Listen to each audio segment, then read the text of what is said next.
long before we start up the movement? How long we gon' keep letting them do us? How long before we start up the movement? How long we gon' keep letting them do us? How long before we say fuck this piece shit and grab them clappers? How long before we lose our voices shouting Black Lives Matter? How long we gon' keep letting them disrespect our president? How long we gon' keep letting them terrorize our residents? I'm sick of this shit, it's word to Bernie Mac. How long before we police ourselves, take our own streets back? How long for Uncle Tom here and hate on this shit? How long before they take a shot at me for making this shit? How long I gotta wait for justice for Josiah Shaw? How long we gotta fake it till we can take it and whack 'em all? How long we not gonna make these youngins pull their pants up? How long we gonna keep letting them shoot us down with our hands up? How long we gonna keep killing our own and making these streets hot? How long will what I say to you stay with you when the beat stop? How long's your attention span? How long you watch the news? You ain't down to shake shit up with the rebels for the cause? I ain't talking to you.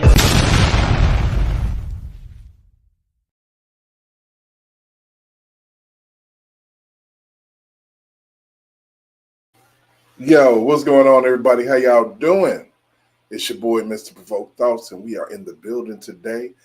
And before we even get started, of course, you see my banner that's covering my face and everything. So I want to give a RIP to Mr. James Earl Jones, one of the best black actors to ever do it, man. He was, the father in The Lion King. He was, the father in Coming to America, man.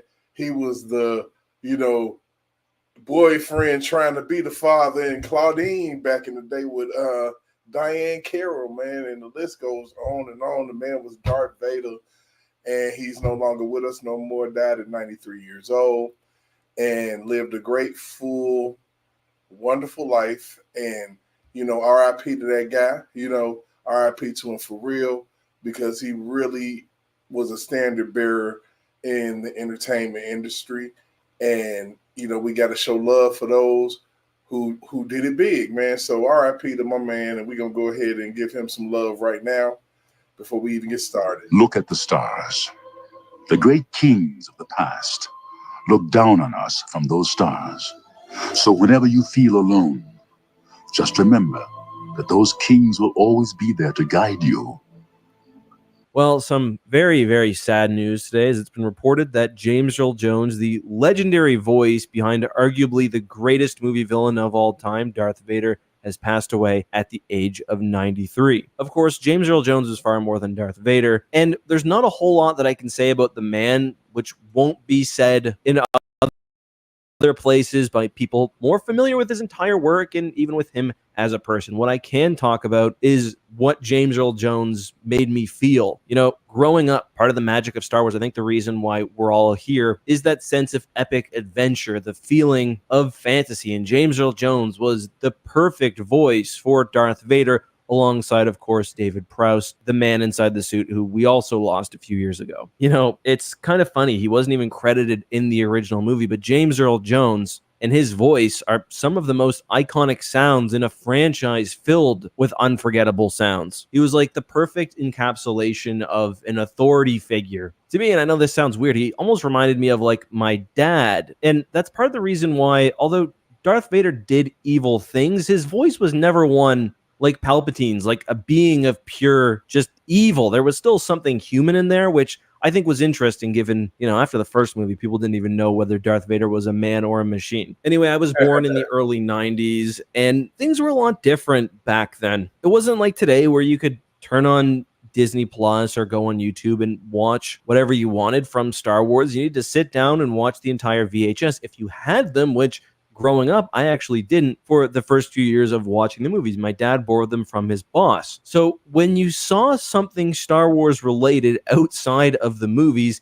it was very, very exciting. I think of obviously Harrison and Indiana Jones, but to me, the coolest thing was seeing, or rather hearing, the man behind Darth Vader in other roles, whether it was the "This is CNN" little soundbite that I less heard and more heard my parents talk about, or more directly for me, two main movies. Obviously, The Lion King, where he played Mufasa, sort of like a light reflection of Darth Vader. And of course, another one of my favorite movies of all time, The Sandlot. It's not surprising given his extensive work as an actor and his theatrical career, but James Earl Jones, to me, from his voice to seeing him in interviews, was always the physical embodiment of sophistication and intelligence. And I think that's why characters like Mufasa, like Darth Vader, were so complex in their own way. Reflecting on his recent work with Star Wars, I'm very thankful that we got the version of James Earl Jones we did for Rogue One. Unlike other aspects of the movie, James Earl Jones's voice was presented as is. He sounded older, but there was sort of a genuine quality to that. Like, it truly felt like we were getting another appearance from the Darth Vader,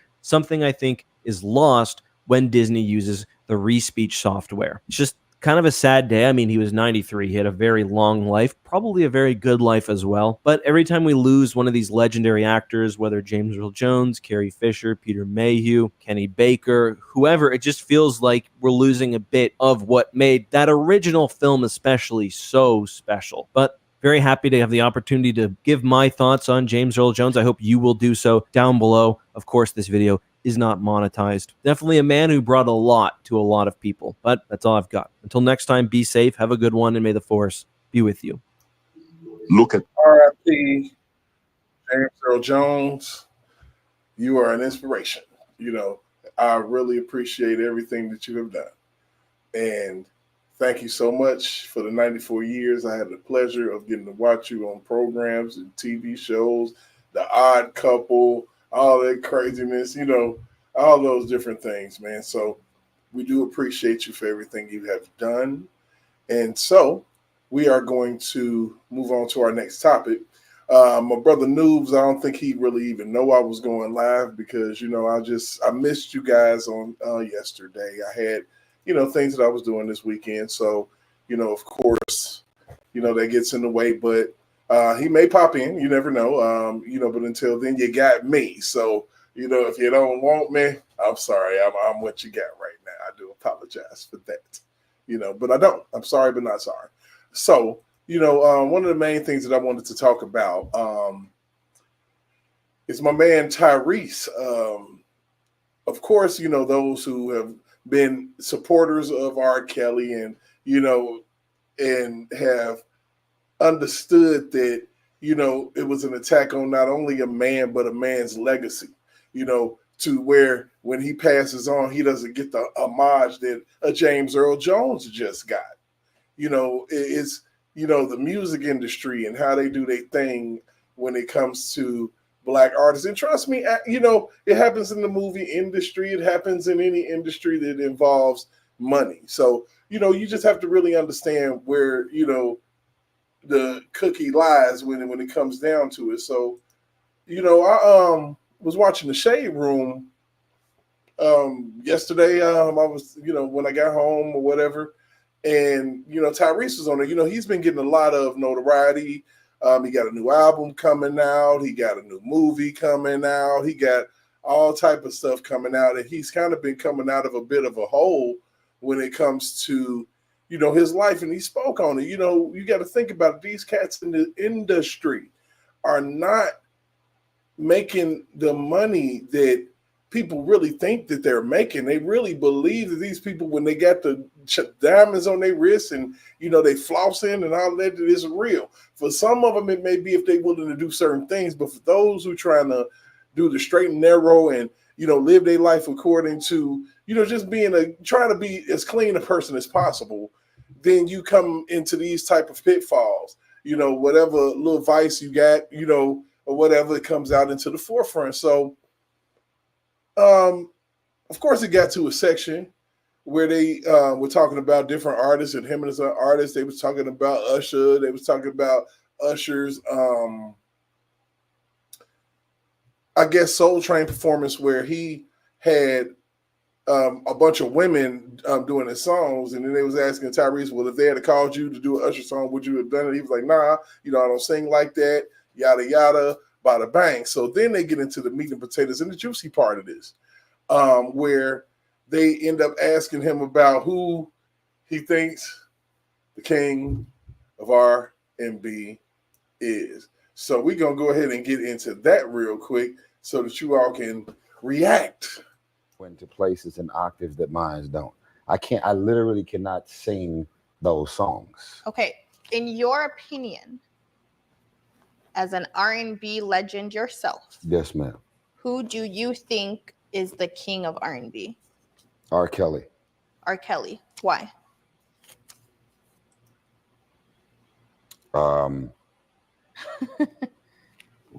Who else but him? I'm biased. We're not talking about him being in jail and all he dealing with controversy wise. No. I would say Usher. Wait a minute. Usher?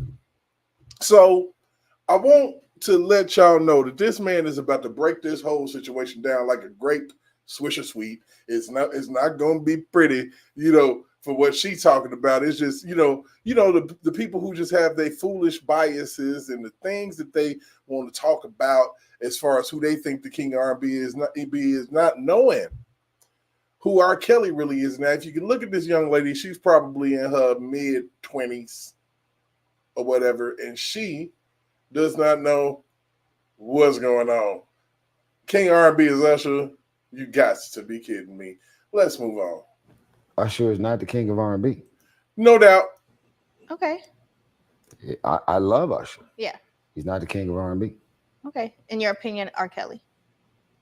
Until Usher write every song he ever and produce every song he ever, and he hands out 60 to 300 different R&B hit records to everybody else in the R&B game beyond his own hits, he's not the king. Woo! Facts. Big facts. 100% facts. I think I need a witness. Somebody need to go ahead and come on to this doggone panel with me. I need a witness because good Lord have mercy. Oh man, he says everything that until he write what he write when he write it, which he has not. The king of R&B still stands as R. Kelly, and it will still stand even when he is long gone from this earth. He will still be the king of R&B because ain't nobody, and I repeat, nobody I can see can break the record of hits that he's handed to people. I can't do it. Somebody please come on up here. What's going on, Yellow Beezy? What's going on? How you feeling? What's going on? What's going on, Yellow Beezy? What's going on, J Rock? J Rock. What's going on, man? Can y'all hear me? Come on up. Yo, what's good, Derek?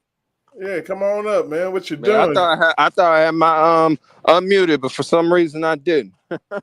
Y'all come on up here. Damn it, it's the man. Tyrese is on point 100% with this one. And Nisi, I need you to go ahead and come on and speak up on this one here subject right here. What my man is talking about right here. Usually your mic ain't muted. Right here. Come on now. Come talk to me. Baby. Everybody know R. Kelly, the king of R&B. Better stop playing. I'm talking about. So I need people to understand this part right here. There is no, I think. No, it's not. We, the people, appointed,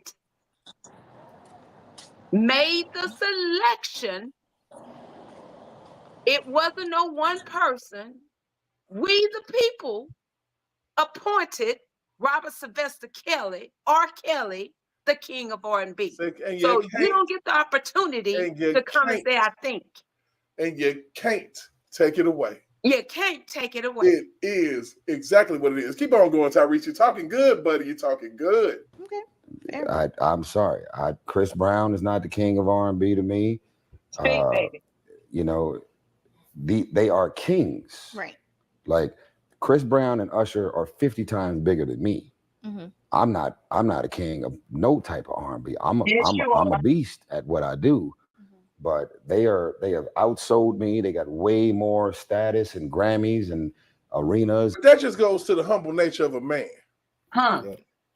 Well, I'll tell you what in regards to Tyrese. Tyrese, if you ain't a king, then damn it, you a knight. Then man, you a prince. You something. You a prince. You a knight. I mean, have you recently listened to his rendition of Wildflower? No, I didn't. I'm gonna need you to go because that's on his next album. His next album is called Beautiful Pain. It's a double album. Oh, I've heard about it. With all live Now, music. have you heard Tyrese, period? That's the question. But right now he in his box to where he can ascend. You know, when he did that song Shame, people lost their minds. That was a bona fide hit, and he can do it again, man. He deserved it. You know, and people try to get on him because he has issues and life problems and normal problems that people that work every day have with a baby mama, an ex-wife, child support, and maybe not on the scale that we got, but at the same time, yes, people have problems. People are human, and y'all want to sit up here and make jokes about this man, talk about this man. Oh, he crazy. Let's not forget who he's under. And let's not forget what label he's under. Now, let's not ever get it twisted. Looking at this and seeing what just happened, because we're gonna get into the rest of it. Yeah, and also too, is he next? Okay, hold on, baby. Let me get this straight real quick regarding the baby mama, the situation, and Tyrese is dealing with another wannabe and an undercover Drea. Period. I'm here to tell you, it's serious like that. You got to keep your eyes peeled and pay attention to what's really happening. You know, because while he going to jail, she told me, "Don't lock him up. Don't you the one put the case on the man in the first place." And then you had your attorney to contact him and tell him that he didn't pay the money. He didn't pay. You didn't pay him. You didn't pay the attorney. That ain't his problem. He paid. Y'all got the child support from him, so he don't owe the attorney. You do, hooker. And the thing of it is, he tried his hardest to be with that lady.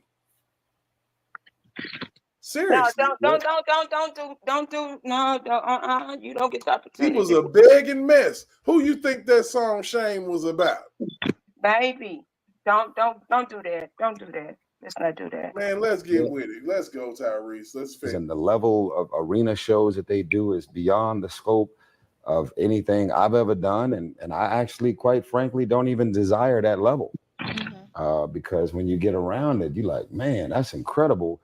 And some people sing and be like, I hope to one day get to that. Yeah. And I allow myself to consume music and enjoy it and look at it, be like, you know, man, this mega yacht is incredible, but I don't want one. You know, so I've been around the biggest stars in the world to then realize I don't want to be them.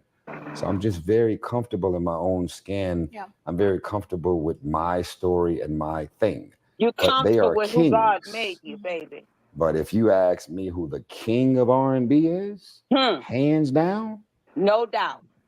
Yeah, R. Kelly. All right. Look, sorry. Jump in the comments, talk about the accusations. There's a lot of surviving R. Kelly. I got all that. Surviving R. Kelly. He's in jail. He's doing that. He's handling that. Repercussions. I got it. But thank you, baby. When you press play from that first album all the way out, knowing that he produced and wrote and orchestrated everything all across the board, without knowing how to read either. And I've been in the studio many times to see all them hit records coming off the top of his head, just like Jay-Z don't write lyrics, in there freestyling and doing it all. There's nobody else in R&B that I've learned as much from.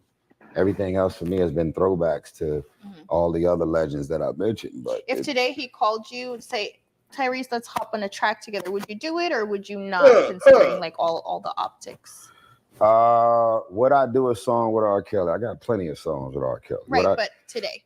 I'd have to think about it. I don't think so, but I'd have to think about it. You know, everybody. You said it right, baby. You said it right. You know what to say. At some point, the beat down is going to continue for the world that wants to beat people down. But it's I don't know. I have this thing. This is me. I'm able to some way, somehow say that what you said, what you did, or what you're accused of saying and doing, but I'm able to separate the gift from the stuff, right? Because at this point, as much as I know about people and the things they're into, I shouldn't be with nobody. I shouldn't be a fan of nobody.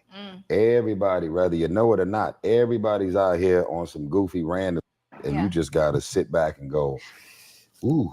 Did you ever go to a Diddy party? Yes. What was it like? A Diddy party? Is it like what they have in the media, or off the hook?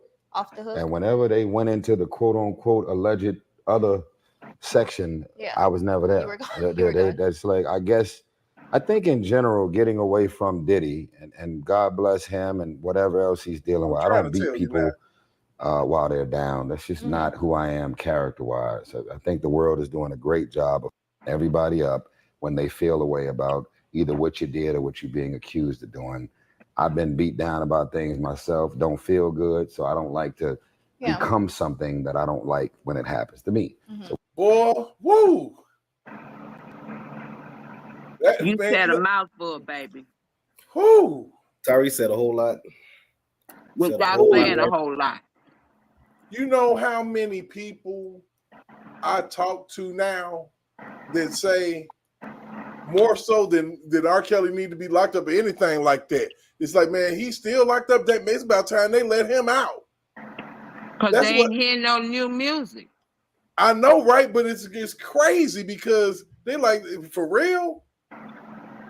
Well, what did he really do? Exactly. Nothing. Now everybody want to start asking questions. What did he really do? Oh, you had 5 years to ask these questions. Now all of a sudden you like, well, that ain't what I was told. I was told that he ain't in jail for that.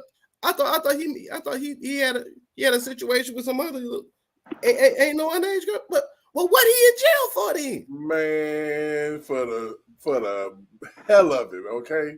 For some line hookers. So the plot thickens with Mr. Tyrese because, of course, we know that he did this. This was about 3 days ago with the Shade Room. I guess they got some new YouTube crap that they got going on. And the next thing you know, this man goes to court on Monday morning. And let me tell you. Oh, by the way, with Tyrese also.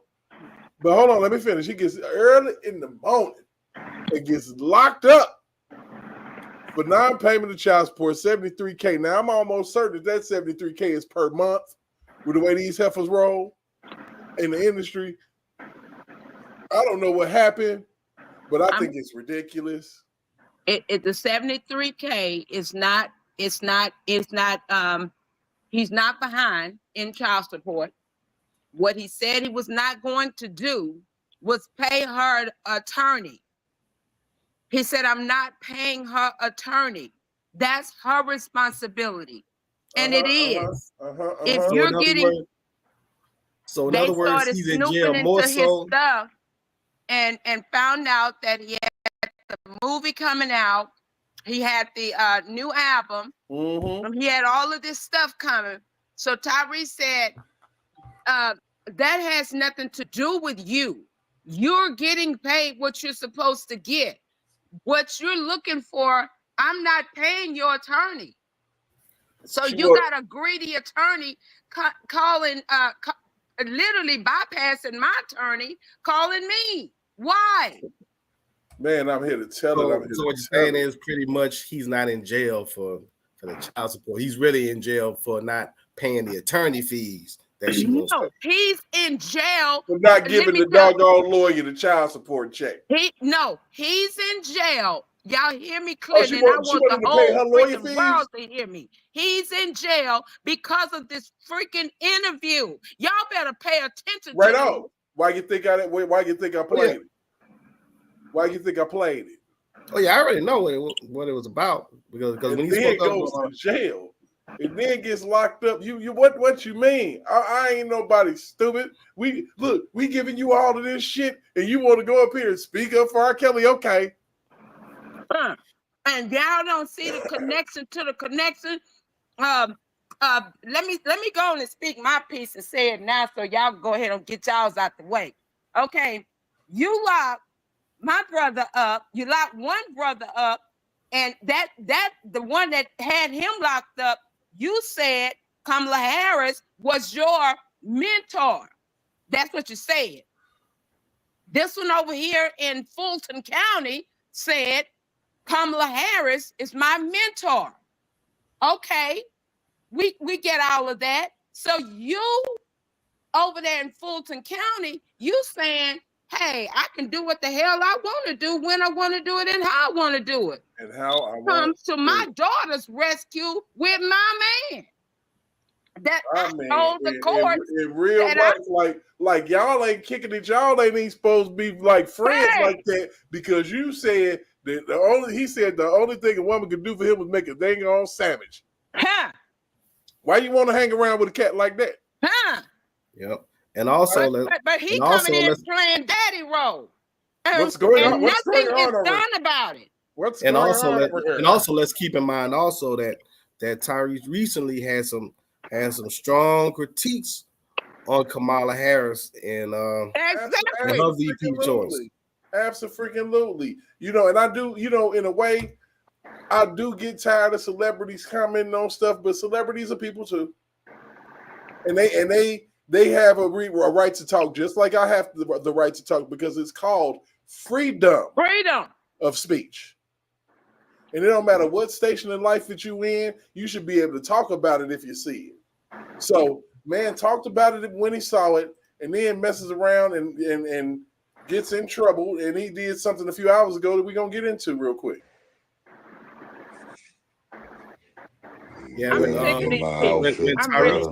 Progressive. Hold on, y'all.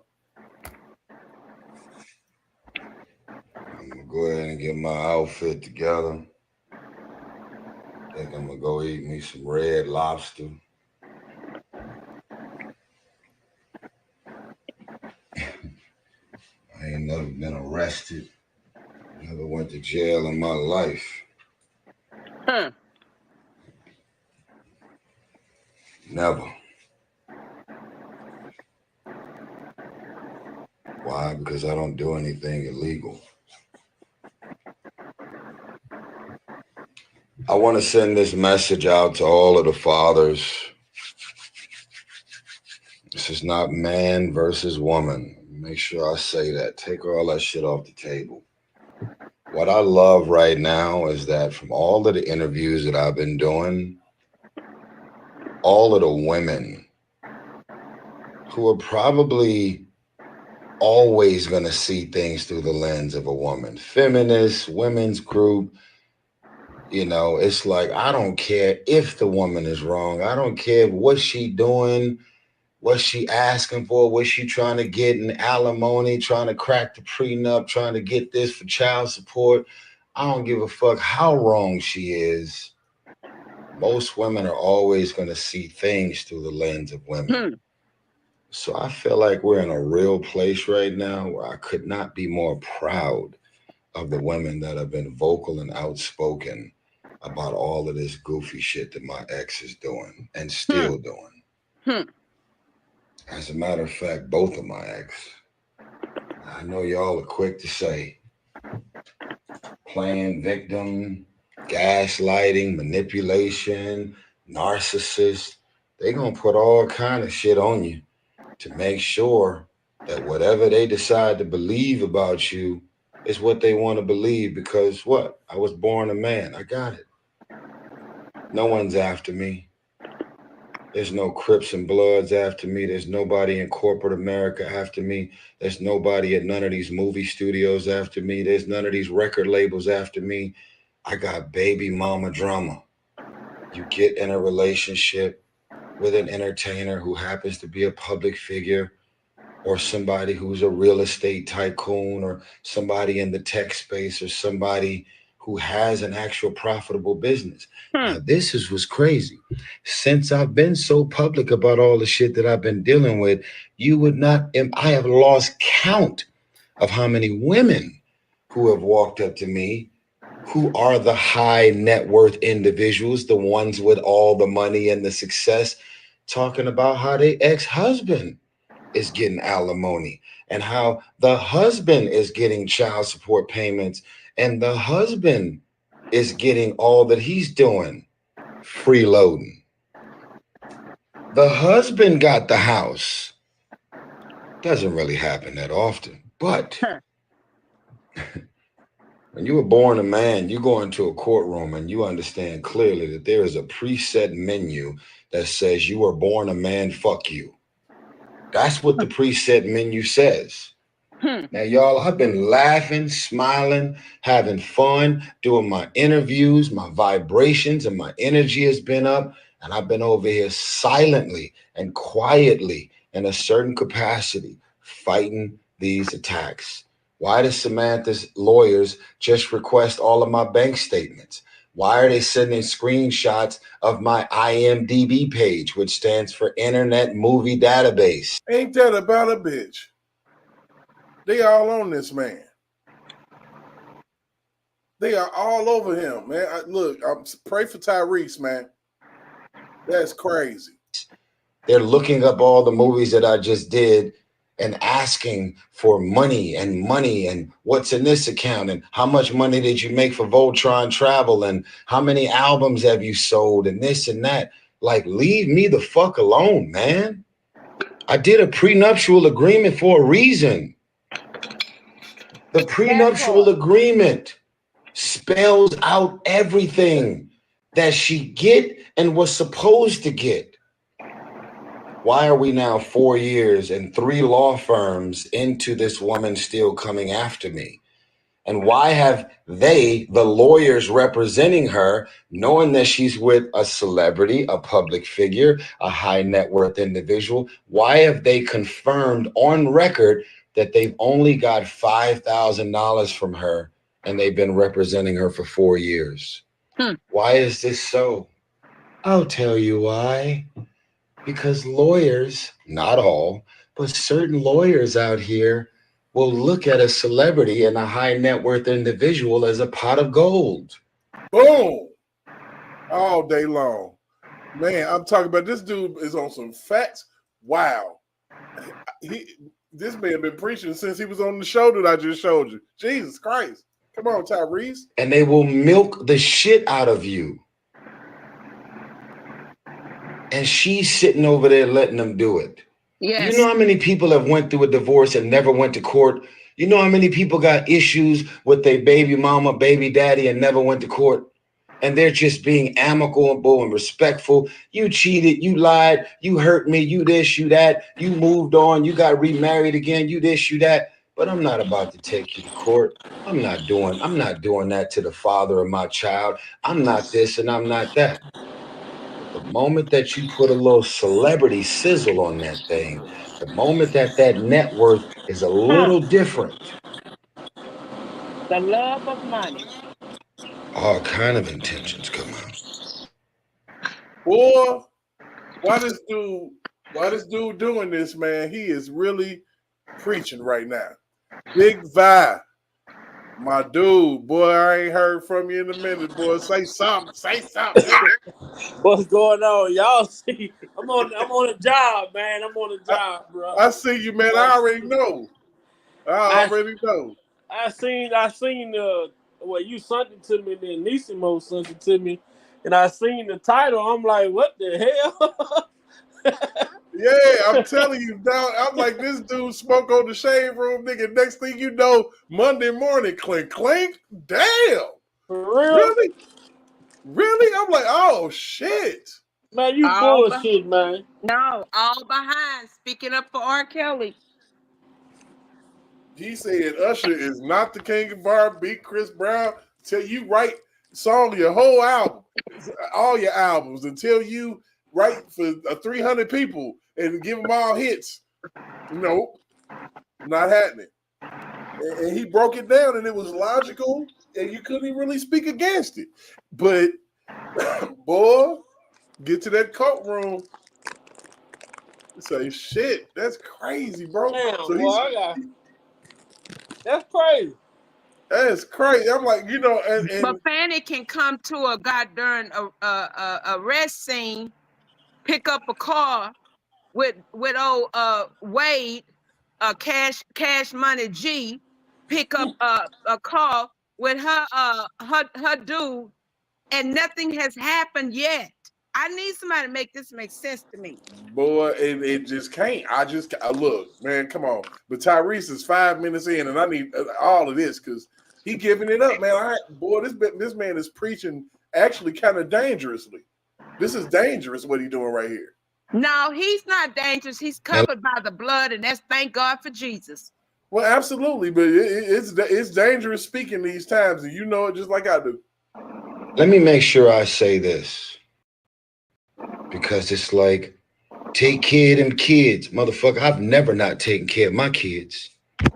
Let me say it again. I've never not taken care of my kids.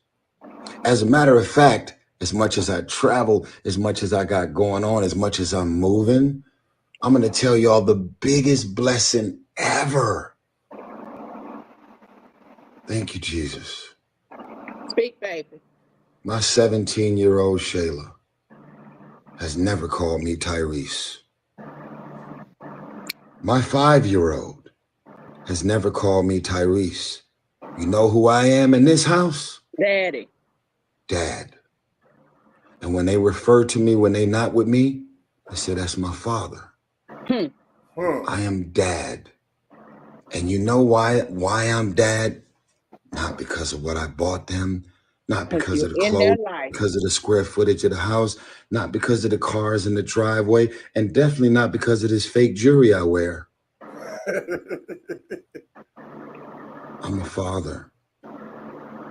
Because that exchange between your son or your daughter is nothing that could be purchased.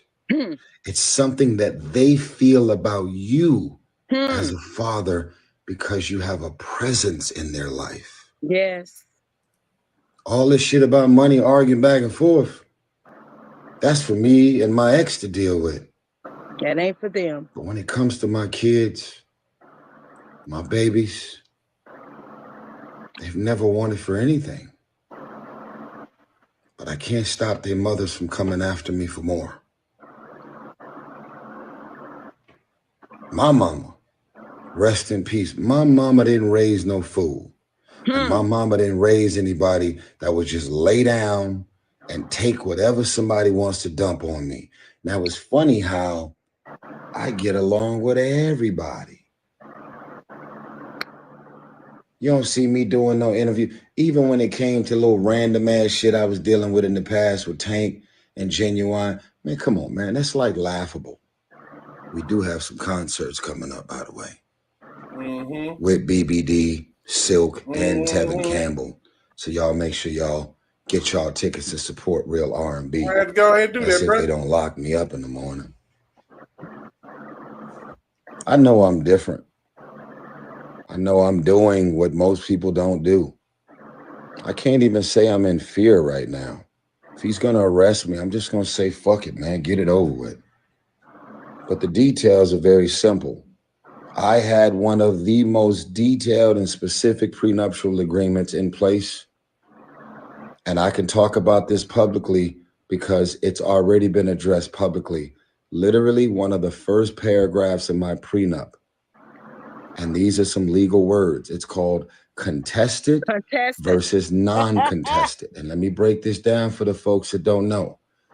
When you have a non-contested argument, that means everything about these documents is non-contested. We're not arguing about anything. There's nothing to discuss. There's nothing to go back and forth about. There's nothing to unpack.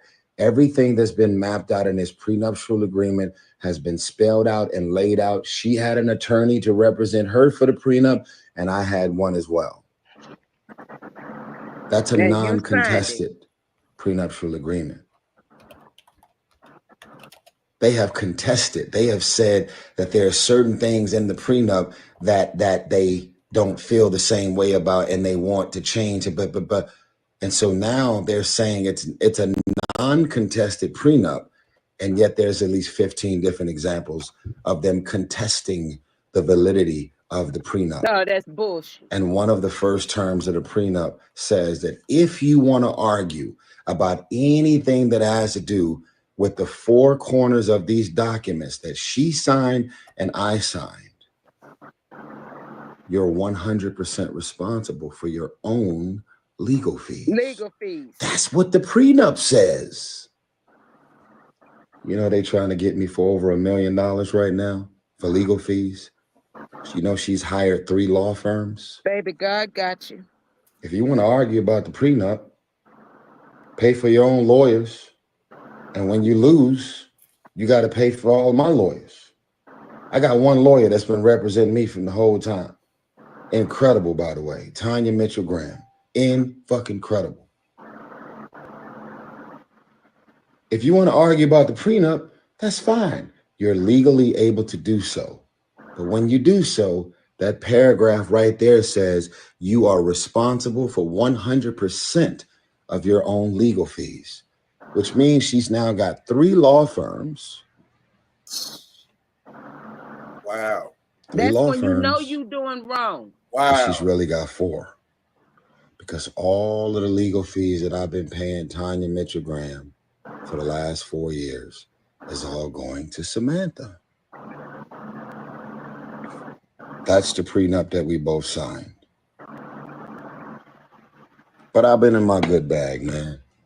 I've been laughing. I've been having fun. As you should. I've been running around doing all these interviews, man. I just want to tell everybody out there, man, who's gave me their stage and their platform and their podcast, their radio station. I just want to tell y'all, man, y'all could have had anybody on y'all show. Y'all could have invited anybody on there to be on y'all show. Y'all have helped me to promote 1992. It's got an A- cinema score. Man, people are still in the theaters watching 1992 right now. And Beautiful Pain, my album, completely on fire. I heard it is like number 40 or something on the worldwide Apple Music charts, which is crazy. I've never had that. And then my song Wildflower, dedicated to my mother, is still flying. And that's why.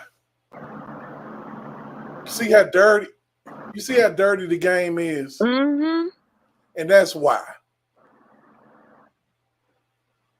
Don't want to see nobody excel. You just want to have it all. That's greed. That's crazy. But you better be careful because you don't know what's around the corner, that you may not even see a penny of anything that you're trying to come after this man for. Just like Rashana Landfell. Thought you was finna get some bread, and God wrestling and whip a soul. He did one right thing because you didn't get SHI to the tizzle, baby. And I wish he would 3 get law his... firms. How much money you think you gonna get after you pay all 3 of these law firms? Goofy. Thank you. Goofy. And that's but what it's all about. Talking to this man saying, hey, look, Tyrese, this is what I got going on. I need some help, whatever, versus going to these people who just using you as the tool to dig the money up. And when the money come on top soil, they gonna grab theirs and your ass gonna be left there with the shovel. That's what he talks about that in another video. She's so angry to where she just don't care. That's why she's getting all these attorneys. Well, I got some advice for her, and it's simple. And it only costs her about $5. She need to go to a store and buy her a goddamn mirror and look at it. But see, it ain't Tyrese's problem. You in this situation. You are your worst enemy right now. But we live in a society where people make fucked up decisions in life, and we go out and try to put it on somebody else and bear the responsibility of other people. And Big Value, you damn right. But this, and I'm gonna tell you like this. This is where them shitball lawyers creep in and say, "Well, damn, did he ever hit you? Did he ever do anything?" Right. You know, you could the get coercion. You could get it all. That's the coercion. You could get it all. And then the next thing you know, hear her stupid ass go to the View. All right, man. Look, I'm gonna hop back on when I'm off. Y'all talk about some shit I can get down on, but I appreciate you, bro. We in here right now. Yeah, so you know, but I pray that Miss Merchant, I hope you're I'm gonna make sure that I send you this live, and I've sent you this other stuff regarding Tyrese. I really, if you're able to go and just speak with him, get on this right way with him and his attorney that he already have, because you already know what this is about. This is Fanny trying to get the monkey off of her back. We ain't getting off your back. And truth be told, let's just be honest, Tyrese actually didn't talk himself up enough. He's an actual generational talent. Yes, he is. The man started off singing the dang on Coca-Cola song that made Coca-Cola what it do, okay, at the time. And then the ironic part, his first video was on the bus. Yes. I got almost set like in the same bus as I was on the Coca-Cola commercial. And y'all do know Kim called him her son, because whenever he's in Houston, that's where he's at. And I sent her a message. I said, Kim, go get him now. Don't let these people do this to him. So we already know when you in this entertainment industry, and I'm gonna be honest with y'all, we're gonna break it all the way down because I'm telling you, all of this is connected. It's all connected. Couple days ago, I watched Trump coming out of the New York court, and he did a press conference. Yes. And if when I tell you some of the things that he said has been happening to him, specifically happened to R. Kelly. Happened to R. Kelly. He was like, I don't even know this woman. He was like, here these people come around, and I think it was in the 90s. And he was like, and what they do is they don't give a specific time. They never can give a specific time. What they do is say it can happen from this time or this time this year, and they just happen to hope that at some point in that time you happen to be in New York. And listen, she came to that man's home and saying she wanted to write. There's such a lovely couple, him and his wife, and she wanted to put them in her book and all of this, that, and the other. Okay, you wrote all of this crap up, good things. You built this man up in a good way, but he became, you did not put in that book that he was the monster that's supposed to push you up against the wall. That's just like that doggone reporter that locked herself in a room at the studio with R. Kelly. Thank you. Absolutely freaking ridiculous. Let's let Tyrese finish off. We got a few more minutes of him. He's been a good part of this show. He's been handling his business. So do you have the one of him in jail? No, I don't have that, but I don't want to put him. We don't do perp walks over here. Okay, because he's speaking in jail. We don't do the perp walk. So we said if I can find it, we may do it another day, but not today. Hey, J-Rock, you still with me, buddy? Yeah, I'm still here. I had to make a phone call right quick. Okay, fair enough. Makes sense. But yeah, man, this this was something that needed to be talked about today because it hit me like a shot when I was sitting there working like, Tyrese, what? And I had just posted earlier in the morning the interview that he did when he was talking about R. Kelly. I posted it on my Facebook page. When I saw the title that you put up, I said, I ain't surprised. And Derek, Mr. Change the Narrative, he out here got some crap to say too. Oh my goodness. But yeah, we're gonna let Mr. Tyrese finish real quick. Hold on. And I'm just trying to be positive, man. I'm trying to activate some good energy. I've already finished the fucking album and pushed the hardest album I've ever done out. And I just keep getting bombarded by these legals, man. Just last week in LA, some random white lady jumped out the bushes on me and tried to serve me. And I fucking backed up. And then she threw the papers at me and they landed in the street. And I said, ma'am, you never served me. You never served. She said, you have been served. She's filming me. And I pull out my camera and I'm filming her. And I said, ma'am, the paperwork is not in my hand. As a matter of fact, you put it all in the street. You're loitering. This is a really nice neighborhood right here. And you got trash all over the street.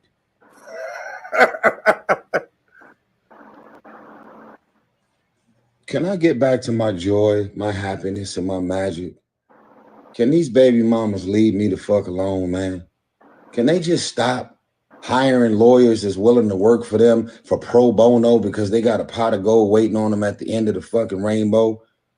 Can y'all just move on? Go date somebody, go engage, go start a new family. Go just leave me the fuck alone, man. I mean, I feel you. Wow. I mean, fucking thirst buckets, man. And I know these are the mother of my children, but this is true. This is too much. It's been 17 years of this shit, man. I'm about 50. But that means that we have to learn, especially as black men who trying to make it or need to make it somewhere in this world, that we got to pay attention to who we dealing with. We can't sit around here and be jumping up and down and falling in love with somebody just because the coochie is good. You and better know what you're working with and who you're working with. You better check the family's tree. You know, we got to do better as black men.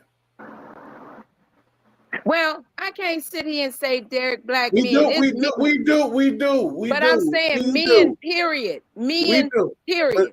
But especially for me, for the skin that I'm in. Because somehow, some way, we got lost.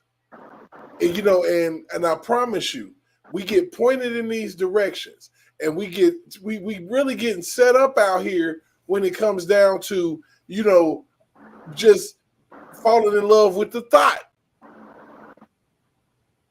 That's what they present to us. Just like the females fall in love with the thugs. And you know, because that's what's presented to them.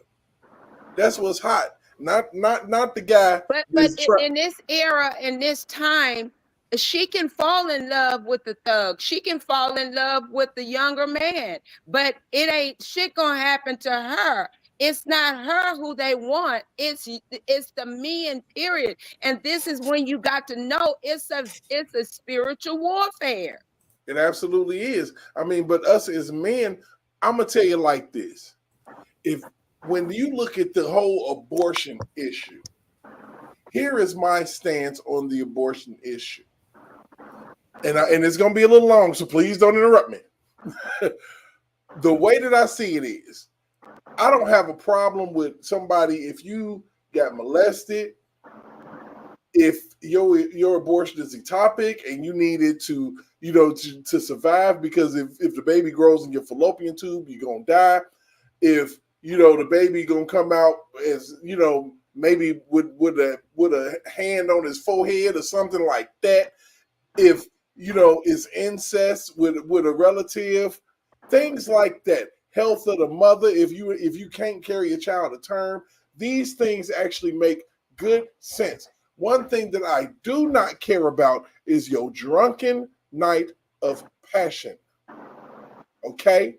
Don't care nothing about that, because the reason why I don't care anything about it is because that drunken night of passion, if the man decides at any point that he don't want the baby, guess what? Sorry for you, bruh. You on the hook. So truth be told, that's where I stand, and that's the long version of abortion. I don't care nothing about your drunken night of passion or we didn't have a rubber. Oh, it just happened like that. Because when it comes to a man, we get on the hook and you'll throw a case on us. And the moment that life turns into something different for that man and it don't go his way and he can't pay child support, here you go to the court and you throw that man in jail, which is absolutely counterproductive for a child. If you really cared about the kid, what you would do is have some job programs in place, or say, hey, we need these doggone streets clean. We need somebody to go out there. We'll pay you X amount of dollars an hour for you to go out there. Or if you choose not to do it, you go to jail. But they don't have that. They don't have that because it's not about that. It's about pretty much either killing or totally corrupting a kid. You can literally see it now. They're totally corrupted kids in schools and everything. This is what they want. Either they want the kid corrupted or they don't want him here at all. Castrated. Or they don't want him here and castrate him. They don't want him on this earth at all. And the most dangerous thing that you could ever have is a father bringing up a child. or a father and a mother who love each other, bringing up children together, especially in the Black community. That's the most dangerous, and that's the reason why they don't want it to happen. Most of the Planned Parenthoods are stationed where? In the Black urban community. Black neighborhoods.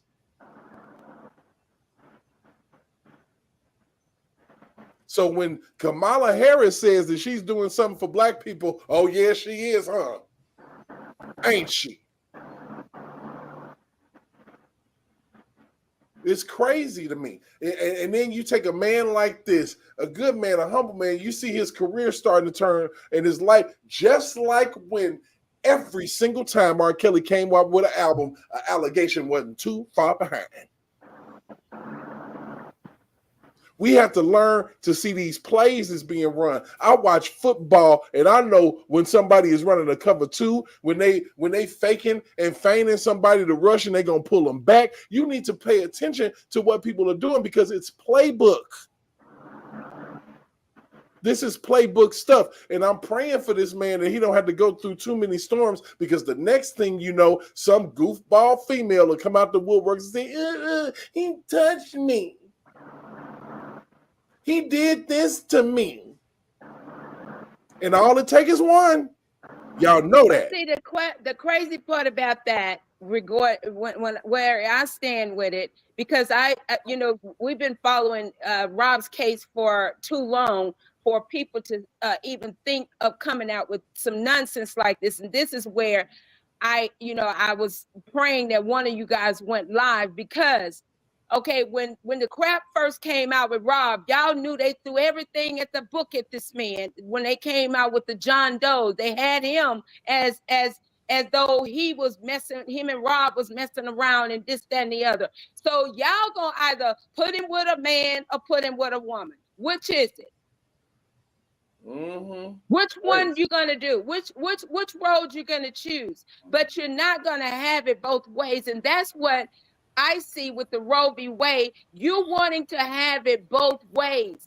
I can control my body. This is my body, but you don't say that this is your body when you're intimate with the man. Not at all. You be telling him it's his. What? Do what you want to do to me when you do it, is what you're telling according to the word of God, that's what the Bible says. You become one. Big facts.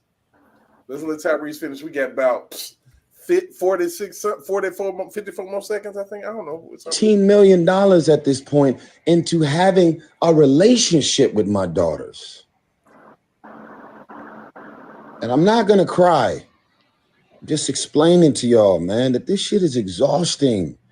And women can relate, the higher income earners, the breadwinners of their marriages and their families that's been drugged into court. Y'all can relate to this. I'm not just saying this because I'm a man. Does it happen to y'all more often? Does it happen to us when we get drugged through the court? No. Just walking into the courtroom as a man, especially a black successful man in Atlanta in front of these. Oh man, shout out to Tyrese, most definitely. Mr. One man whom they fear, hold on 1 second. yet whom millions love. We gonna move to that later in a minute. But D-Maps, what's up with you? My brothers, my family, how y'all been? Oh Hey, man, sweetie. I've been cool. D-Maps, right? Oh, did we lose? Oh, we lost. I don't know where he went. Yeah, but just going back a little bit earlier when you mentioned about Tyrese. If you look back at Tyrese's career, there were a couple of albums that would stand out, more than a couple, but there are two in particular. One, I Want to Go There, which was a absolute classic. Sorry about that, guys. It just randomly kicked me out for a Man, it be like that sometimes. Don't even worry about it. It's all good. I was looking like I was just about to talk to you all of a sudden I just disappeared. I'm like, what in the world? I know I had this booty net. Yeah, but like I was saying, because one album here was I Want to Go There, and the other one, Open Invitation, which was another classic because R. Kelly did a couple of songs with Tyrese on that one. Mm-hmm. And I believe, I know exactly what you talk. Which one you talk about? Black Tie? No, it's one. I think I don't know if it was before or after Black Tie, but Open Invitation was one. He had a song that R. Kelly wrote for him so cold on Black Tie. It was called "Hurry Up." Oh yeah, my goodness! My goodness! It was on Open Invitation. Same girl to Tyrese. I don't know. He had a song called on Open Invitation called Angel. No, my reasons for saying that is because some people don't appreciate when a person, when a person does something for you and bring you. Because see, some of us know dude career was pretty much over until Same Girl. Rob wrote Same Girl for him, just as he did the Mr. Big and what's his name, Uncle Charlie. These, when your career was, these people's career was over, Rob brought their career back. Yeah, their career stalled. Usher's career stalled. Nobody was really checking for the Isley Brothers until when R. Kelly linked up with them, and then once that download came up, but then when that Isley Brothers album dropped about 7 months after that, that's when it all changed for the Isley Brothers. And then about Charlie Wilson, people don't believe. People they didn't even remember the fact that, or know the fact that that R. Kelly never sought out Charlie Wilson. Charlie Wilson sought him out. It's crazy. They definitely, it's just a trick bag, man. It's crazy. He was a whole drug addict. I mean, you got to think about it. When it came to Charlie, he literally got that man off drugs. Yeah. Yep. I thought, and I said this to a couple of people, and they were like, "How can you say that?" When I said if it wasn't for R. Kelly, Charlie Wilson might still be strung out on drugs right now. The nigga might not even be here. True. Or dead, yes. That's true. But he got nerve to say, they asked him, did he reach out to R. Kelly? Oh no, I ain't got nothing to do with that. That he shouldn't have been doing what he did. What? Really? Right. So like I said, man, we got our little shit rolling, man, tonight. I'm loving it, man. And I shout out to everybody who is watching on X and on Rumble and on YouTube. And shout out to everybody who done came through. Big Vi done came through. D Maps done woke his ass up and got here. J Rock in the building. Pretty much. And we got to give a shout out to Jeff, and he got his own channel. Oh, yeah. Absolutely. Yeah. Well, yes, he does, man. And shout out to Jeff, and I'm going to be checking him out. And I'm going to hop all on that channel. That's going to be crazy. It's about time. He deserves and needs a channel. Yes. He's needed that. So, and it's funny because let's just show you the comparison. We're going to compare and contrast because I don't give a damn. They be doing these people dirty around here. It's wild as hell. Listen to this shit and tell me who it sound like. DOJ to help him. The district attorney, Alvin Bragg. That was all worked with, again, they sent a top operative from the DOJ Department of, I call it the Department of Injustice, because they that's what I call it too. Using the Department of Justice to rig the campaign. These cases are disgraceful. Now they're brought for the most part in front of very hostile areas where Republicans get 3 or 4%, like downtown Manhattan. In front of where was R. Kelly trial at? Downtown. Well, he was in he was not in, he wasn't in Manhattan. Southern District. Yeah. Yeah, he was in the south. He was in Eastern District of New York. Eastern District of New York. All the same, all damn same, all same. Very hostile judges, like you wouldn't believe. Judge Mershon, Judge Engoron, and Judge Kaplan. All of them hostile areas. and very, very hostile judges. I've never seen anything like it. R. Kelly saw something like it. And very bad thing in this case, New York. Very bad thing for New York. Businesses won't come to New York because of what took place with Judge Engoron. I can tell you that. And probably the rest of them also. But this case involved a woman who wrote a book, and I guess she said something in the book. Wait a minute. So, see, it all started with some fucking book. Who does that remind you of, people? I told y'all. That's when I first heard about it. I first heard about it in the White House. And of course, I denied the story because it's not true. I have no idea who the woman is. And I never met her. Now, I don't know about a picture that was taken 40 years ago with her husband on a celebrity line. So I don't think that counts. But they're trying to make that shit count. That's the crazy part about it. Bro, look, this is deja vu all over again just right here. You think that if Donald Trump get elected that R. Kelly ain't walking out them doors, you crazy as bat shit. Yeah, you already know what's going on with him. He knows some BS. I know the minute he get in there, as far as I off rip, he gonna let him out. Let's listen to the rest of this. Let's listen to the rest of this shit. Hold on. No, I never met her. I never touched her. I would have had no interest in meeting her in any way, shape, or form. Her husband was a news anchor, actually, John Johnson, a very nice guy. She called him horrible things. We weren't allowed to say that in the trial. She said horrible things about him. I guess they're since divorced. He's a very nice guy, African-American, and she said very bad things. We weren't allowed to use that in the trial, which surprised a lot of people. But she made up. Call him all type of niggas. I'm telling you. She tried to rape that man on the newscaster. Anderson Cooper, yeah, she's man, straight hooker.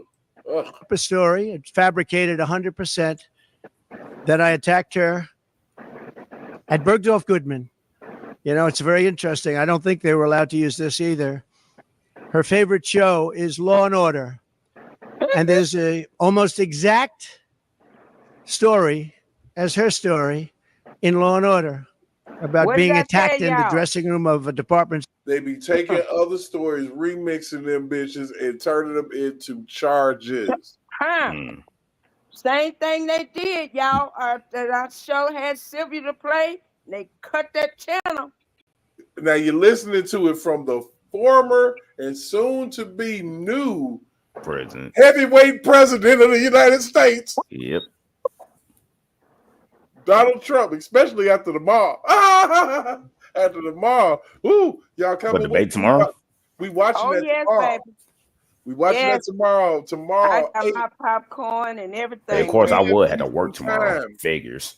Come roll with me. Sure, of course, I would have to work tomorrow. This debate, you know, for real, straight up. And we need a full panel. They ever say what time it's supposed to happen? It's gonna happen at 9, but we'll be here at 8. Ah, shoot. Yeah, I ain't gonna be home till later. Don't worry, we gonna be on. Don't worry. We need a 20 count panel.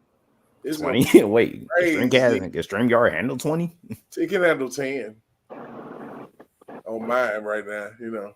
I'm like, wait, StreamYard handle 20? I'm on the discount plan right now, so y'all don't judge my life. Hey, it's life. Things happen. It is what it is. Don't judge my life, but tomorrow we will be there. I can't miss this for the world because she gonna fumble the rock. I hope I can get home early. She had to get a lookalike, y'all, too. She got a dude running around there with orange Trump hair. It ain't like, gonna I don't help. see a freaking lookalike dude. Truth be told, Trump's hair is not orange. It's like a light blonde. That's not orange. He's not orange right now. Now, when it was hot, he had to get a lookalike. Girl, you go sit your ass down somewhere. I was like, I'm sure I hope I can get off work early. So let's listen in a little bit more. This is deep. This gets deep for me. It's very deep. Let's go. So I don't know if they used the name of the store, but that's her favorite show, Law and Order. She said that. And anyway, this evolved into a defamation case against me because I disputed her words because I told the truth. We were called. I was in the White House and I said, no, it never happened. I didn't even know what they were talking about. This was, I think I was in the Oval Office. Sir, do you know anything about this? And this had to do with the book. And she had a few pages in a book making this claim. By the way, there was never a claim. There was never a police report. There was never anything mentioned. There was never publicity 30 or 40 years ago. Whenever we heard that before. Where the hell we done heard this before? J-Rock, where the hell we done heard this before? Oh, man. Oh, we heard it before. Trust and believe. If deja vu was a person. Oh, my God. Where in the hell have we heard all of these words almost to a T? But do y'all? But Derek, you got to go back and remember a lot of the things that Avenatti said. He literally gave us the plan of what he did and how he did it. 90% of it is all bullshit. Nothing but BS. Let's keep it moving. Never took place. Nobody knows. She doesn't know when it took place. When did it take place? She has no idea. She thinks it was in the 1990s. What the? See? Come on, man. She thinks it was in the 90s. Good Lord. She thinks it was in the 1990s. And the judge, we had two trials. We asked for a consolidation. He said no. The reason he said no is he'd rather have double the publicity because that's bad for me. Very bad, because I'm running for president. And this is not the kind of publicity you like. And whether it's true or not, it's horrible. And in this case, it's so false. It's a made-up, fabricated story by somebody. I think initially just looking to promote a book. That's how it all starts. They just looking for to promote a book, never thinking that they're going to have to be held to some type of account and have some questioning about it. And since you put it out there, and if you say it's a lie, now you look like a fool. And guess what's going to happen? That little punk ass book of yours ain't finna sell shit. But see, she wasn't expecting for her to get no money. And when that month, when they came down and said she was going to get this money, that blew her mind. I promise you, promise to God. And when they called me, I denied the story. I got sued essentially for defamation because I'm denying a story where I'm right. I should be suing her for defamation. So that's where it is. Now, there were two witnesses. One is a woman who's followed me for years. Do that sound familiar? Yeah. My goodness, man, this is crazy. She said in 1979, I was in an airplane with her. 1979, I was 1. Damn. Okay, so you remember all the way back in 1979, and you asked her ass what happened yesterday. I bet she can't tell you. Sure, I wasn't born yet. What you eat 3 days ago? Damn. My parents were 4 years old. The bull crap. I was a little kid at that point. Man, my parents were 4 years old at that time. Go ahead and run the playbook. I'm telling you, Trump, run it. Commercial flight. And we became very intimate. I just sat down. I think I had the book, The Art of the Deal. I was famous then, too. I've been famous for a long time. And we're sitting in first class, according to her. Never happened, by the way. Totally made up story. She's a Clinton person, too, by the way. Big Clinton person. She made up the story. Okay. And so many years ago, and I think it would be 1979. One of my many people behind me could correct it, but I think she said 1979. That's a long time ago. And I sat down.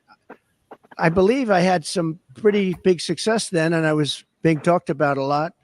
Maybe The Art of the Deal was out, sometime after that. I'm not sure, but I was well known. And passengers are coming into the plane. And she said I was making out with her. And then after 15 minutes, and then she changed her story a couple of times. Maybe it was quicker. That I grabbed her at a certain part, and that was when she had enough. Now, so think of the impracticality of this. I'm famous. I'm in a plane. People are coming into the plane.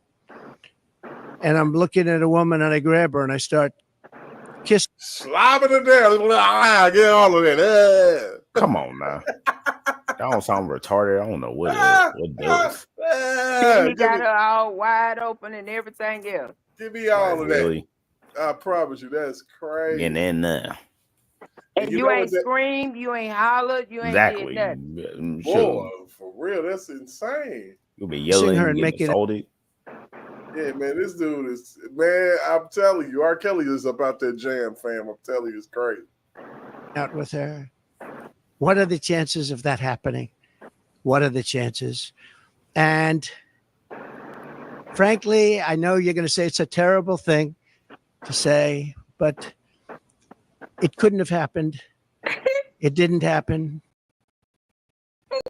And she would not have been the chosen one. She would not have been the chosen one. She has gone around for years saying the story. Everywhere I go, she says this story. And it's a total lie. Now, I assume she'll sue me now for defamation like I got sued by E. Jean Carroll, who interestingly said she's been hurt, damaged, but she's made more money since she did this than she ever made in her life. She gets paid a lot of money to go talking bad things about me. So remember this whole thing started along with just about every other case I'm involved with the political campaign of Harris, and who's having a bad time because she can't talk, of Harris and Joe Biden. This was election interference. It all is. Yes, it is. It's all fabricated, but fabricated in front of very friendly judges for them and in very friendly areas for them. If you get a jury, it's very hard to win in a jury where you have 3 or 4 or 5% Republican votes. Very, very tough, actually. 2 witnesses. One is named Jessica Leeds. So she was up again. She can't get rid of her. She was up. She said, I was in an airplane doing that. A couple of things. You have an armrest in planes back in those days. Oh, by the way, she didn't know anything about the flight, where we were going. Where I was in very few flights. I was a New York guy building New York buildings. I was in very few airplanes, I will tell you, in those days. 1979, I think. It's a long time ago. But you had the armrest, and in the old days, they didn't move. They sure did. Okay. But she said she then got out and she went to the back of the plane, and that was the end of the story, I think. And the story has followed me for years. But just to finish with her, Jessica Leeds, no police reports, no witnesses, no corroboration of any kind, no criminal suggestions, no nothing. Then you have another one, and this one is a writer for People magazine, who I actually thought was very nice. She came to Mar-a-Lago, and she wrote the most beautiful story you've ever seen. It was a love story about Melania and myself, a love story in People magazine. And that was it. It was a cover, I think, but it was a beautiful story. Everybody would love to have that marriage. She said the nicest things about me, about Melania. You have the story. I mean, you can read the story. And her name was whoever. Let's see. Whoever. Her name was who? Swornoff, yeah. I don't have it. Whatever her name was. I don't know the lady, so perhaps it's much better that way, but I really don't know the lady. So she wrote this beautiful story, and about, I don't know, years later, no police reports, no anything. Years later, the same person they called up, did you attack at Mar-a-Lago this woman, this writer, whatever her name is? And she was a witness in a case. Her and Leeds were the 2 witnesses, only 2 witnesses. Did you attack her? I said, who is she? And they said, she writes for People magazine. I said, I don't know anything about the lady. If I had a story long ago, years before, about people, but it was a very nice story. So I don't know. It has to be made up because I don't know what you're talking about. It turned out that the same lady that wrote this beautiful story years later said I attacked her. Now, think of this. Oh, and she said the butler knew everything. The old expression, the butler did it, right? Very famous in crime stories. Well, the butler was Tony Senecal, worked for me for a long time. He was retired at that time. That was years later. He retired. He was retired when this hoax came out.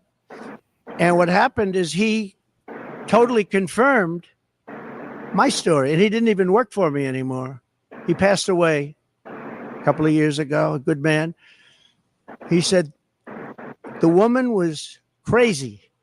It never happened. I was the one that served her whatever she was drinking.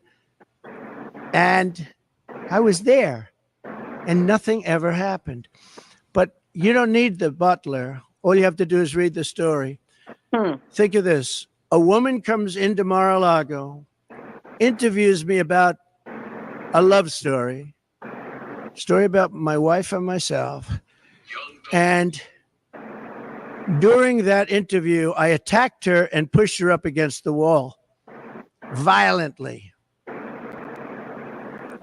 Okay? And then she leaves and she writes a perfect story. A perfect story. She doesn't mention the event. Again, there's nothing on file at all. Zero. There was no complaints. There were no complaints to People magazine. There was no witness. There was nothing. Yeah, well, there was a witness, the butler, and he's already said everything. He's already told this story. Because this story, likewise, like Leeds, this story has followed me around. I could go through many. And you notice how it's like these stories have followed me around for years. Mm-hmm. You got these people, these, hangers on that have these stories just hoping that one day they can get some money out of the shit. And that's the cruel and unusual part of it, because all it takes is for you to be trying to get to something that they don't want you to have. Mm-hmm. Get to your masters. Or get to the presidency of the United States again, or even before. And that's what it's all been about. And it's amazing to me that you can allow for these women to do this. To do this, man. They fired one of the CNN hosts because he called them out. He called Fanny out, not Fanny, but Kamala out on, some things and stuff that they were saying regarding Trump. And he said, I just have to tell the truth. I cannot, I can't keep fabricating a lie. So they want you to keep fabricating these lies so it can sound true. The same thing with Isaac Hayes' son. Sweetie, you calling this man a pedophile, and you have no proof of that. You have no proof of that. And that's just how they feel. So in our last final half hour, we're going to go ahead and talk about what's coming tomorrow. Wonderful, beautiful tomorrow. The debate of all times. By the time we sitting here now, the debate will be 4 minutes away from being over. Baby, that thing will be over before it starts. It's going to be like Mike Tyson. When he bit that ear. No, because he ended up losing. Let's not. No, we don't want to lose. No, but I'm saying it was over, but before you even got started, because Trump gonna end that, because she ain't gonna be able to answer no questions. Right. Yeah. So we're gonna get into a little bit of that, real quickly, with a little political commentary, from some of the expert pundits that want to talk about Mr. Trump and Harris and what Harris needs to do. I think that Miss Harris needs to do something that she ain't did in a long time. And she needs to get on her ever-loving knees and ask God for some type of help so she don't sound stupid up there dealing with a shark. So let's get it. Vice President Kamala Harris emerging from intense debate prep in Pittsburgh to visit a local spice shop, sharing what she wants to be the main takeaway when she faces former President Trump. Well, there's a lot, but look, it's time to turn the page on the divisiveness. It's time to bring our country together. Oh, Lord. Our break comes after 5 days of, quote, highly choreographed debate practice sessions, reportedly complete with a stage, a replica TV lighting, and Donald Trump method actor. Here to react is Washington Examiner Deputy Editor of Restoring America, Kaylee McGee-White. Good morning, Kaylee. Thanks for being with us.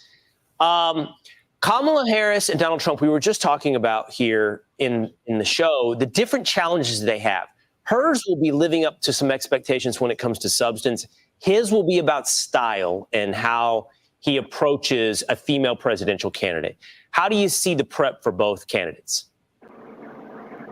Well, I think that it's clear Kamala Harris needs this debate more than Donald Trump. And if that weren't the case, I don't think her team would have agreed to do it in the first place. So that should tell you something about their internal polling. But she needs this debate because she's failed to do two things so far. She's failed to prove how she's different from Joe Biden. And she's even failed to prove how she's different than Donald Trump to a certain extent, considering that the few policies she's released are also Trump policies. And she has two major problems going into this debate. And I actually think it's quite telling that her team is already setting the bar a bit low for her, saying that she's at a disadvantage. I actually agree with them on that. However, not because of the rules, as they've claimed, but because, as you guys know, when we're preparing for a panel with someone who's going to challenge us on our beliefs, or when we're going to have to do the challenging, that's a sort of muscle that you have to exercise regularly to be good at. When was the last time Kamala Harris was in a hostile environment taking challenging questions? Right. Probably back in 2019 when she was running for president the last time. She has not done this in 4 years. Right. And there's also the disadvantage for her that the longer that she's exposed to the public, the more people dislike her. Again, we saw this play out in 2019, and it seems to be playing out exactly Well, that's again. why, because of that, I would have disagreed with you, Kaylee, about she needs this debate more than Donald Trump. I do think it's their strategy. Seems undeniable. And I don't think it's a dumb strategy to just keep her away from everybody. Just don't expose her. Don't expose her lack of spontaneity. Don't expose her policies. And so the debate is a moment where she's going to have to be exposed. So in a way, I think it's more important for Donald Trump, this debate, because I think she'd rather just stay hidden in this process. But the polls are moving. So that's why I'm starting to think maybe this becomes more important for the polls are moving a bit, and she's not. The hide strategy doesn't seem to be working as good as it did before. I want to ask you about this because we should highlight this. She was at a spice shop yesterday, and she says the number one thing is to move beyond divisiveness. But yet this spice shop, everyone looked at, who is this spice shop in Pittsburgh? They've published, Kaylee, like, hey, if you're Republican, we're not interested in your business. Super, like, very divisive stuff on their website. It's a fascinating place to all of a sudden go, I want to bring everybody together, just not over spices, I guess. Yeah, this. Damn, so I can't go up in there and get no spices and shit? Oh, shoot. They don't know how much business they're going to lose doing that. Good. Wait a minute. So they said if you're Republican, basically, you roll with Republicans, you can't go in there. You go mess around and try to go to that city and try to go in there and act a fool. So they don't go out of business on did that. they say that? Yes. They don't go out of business doing that. And what city is this? Pittsburgh. What city? What city in Pittsburgh? Well, Pittsburgh is in Pennsylvania. I mean, but where about in Pennsylvania? Where about it? In Pittsburgh? Well, in Pittsburgh, yeah. Trouble. I smell trouble. Shoot. They're going to mess around and go out of business Trouble doing for that. Trouble for camel toe. This is the party of joy, right? I can just feel it coming from this spice shop and from everyone else in the Democratic Party. And again, it just goes to show that they're completely hypocritical on their message. They got up at the DNC and they preached this message of unity, and even Kamala is now saying that it's time to move forward. And yet this is actually what they're projecting, that we're going to move forward unless you disagree with our viewpoint. And so again, this is actually, again, a disadvantage for Kamala in that this is her only message. She has no policies to run on as of right now. So she only has this message of joy, and yet her own people are constantly undermining that. Well, Kaylee brought up the rules of debate. Pete and I are going to get into that a little bit later. We'll go off the wall and talk to you about the different rules in the debate and how they can impact the outcome. A great conversation, though, Kaylee. Thanks so much for being with us. I'm Steve. So I have a question. I have a question. Okay, so since Joe Biden, they allowed Joe Biden to pick a mainstream media channel, whatever, and of course Kamala. Okay, so does Donald Trump get a chance before the election? Especially if she lose. Well, when she gonna loses, be fair about the whole thing. She gonna need another debate behind this. No, I think it's just no more than right and fair that he get a choice as well. He's going into y'all's territory. He even went over there to them crazy journalists that acted a fool. I mean, you know, and that's one thing that people need to see about him. He's willing to go anywhere with his message. She ain't willing to leave the house. So then that's when you got to ask the question. Everybody should be asking the question, who's running the United States of America? Not her, not Joe. Right because now, the question, we have bills that has to be signed. Who's signing off on these bills? Man, that question, you got me there. I can't answer. Vetoing these bills and sending it back because you have senators that has just literally asked this question yesterday. Where is the president? We don't see him. Who's running the White House? I mean, I don't know. So if they don't see him, we sure don't see him. So who's and you this one here running around like a chicken with his head cut off? Who's running the White House? I don't know. We could ask that question all day. And why are you running around telling us why we should vote for you when you haven't given us any tangibles? You haven't told us, you haven't gone back to the White House and put some things in action right now. You haven't done any of that. Donald Trump gonna mess her up, man. Oh, trust me, it's about to be a bloodbath. It's gonna be a bloodbath and then some. You picking up immigrants, migrants, and putting them on these buses. Look here. We got Haitians eating birds and cats, man, in Ohio. Right next door to me, and I'm like, look here, Paisley. You know you can't leave the house now. Yeah, me too. Because it might be a Haitian out there that's gonna make a snack out of you, man. I'm talking about walking around with pigeons. They getting pigeons, and it's terror. It's terrible. Like we are in a freaking third world country. Yeah, they are turning us into something that we are not. It is crazy. And she got all of these different, I don't know, voices that she have in her head that she turns on and turns off. She's black. So you better thank a union member. Lord, you better thank a union member. Oh God, boy! And then the next speech, on the same day, thank a union member. Man, heifer, stop! You're a fake baby. But that goes to show you how she really feels about us as a black people. Period. Like Alexander O'Neal said it best, like, you're a fake baby. You can't conceal it. Know how I know? Cause I can feel it. You're a fake. One line. You can't be trusted. I swear, boy. Tell you.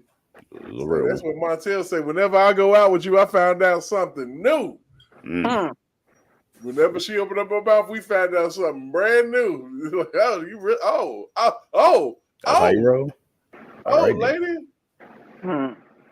You think this show might be, and then I think she might have a bit of performance anxiety, which sometimes when people have performance anxiety, you know what they need? What old boy in the Temptations needed. He needed a drink. Got out there. A drink. Now I think she need more than a drink, baby. I think she need to hit that. Yeah. Man, I'm talking about. I had to go ahead and take a shot real quick for Kamala. That's me. She's gonna need more than just one. Oh, baby. A lot more than baby. That. A lot more. I think that we're having a really great live tonight. But Trump, if you're listening, sweetie, do not shake her hand. Whatever you do, don't. I don't think he is. Don't shake her hand, baby.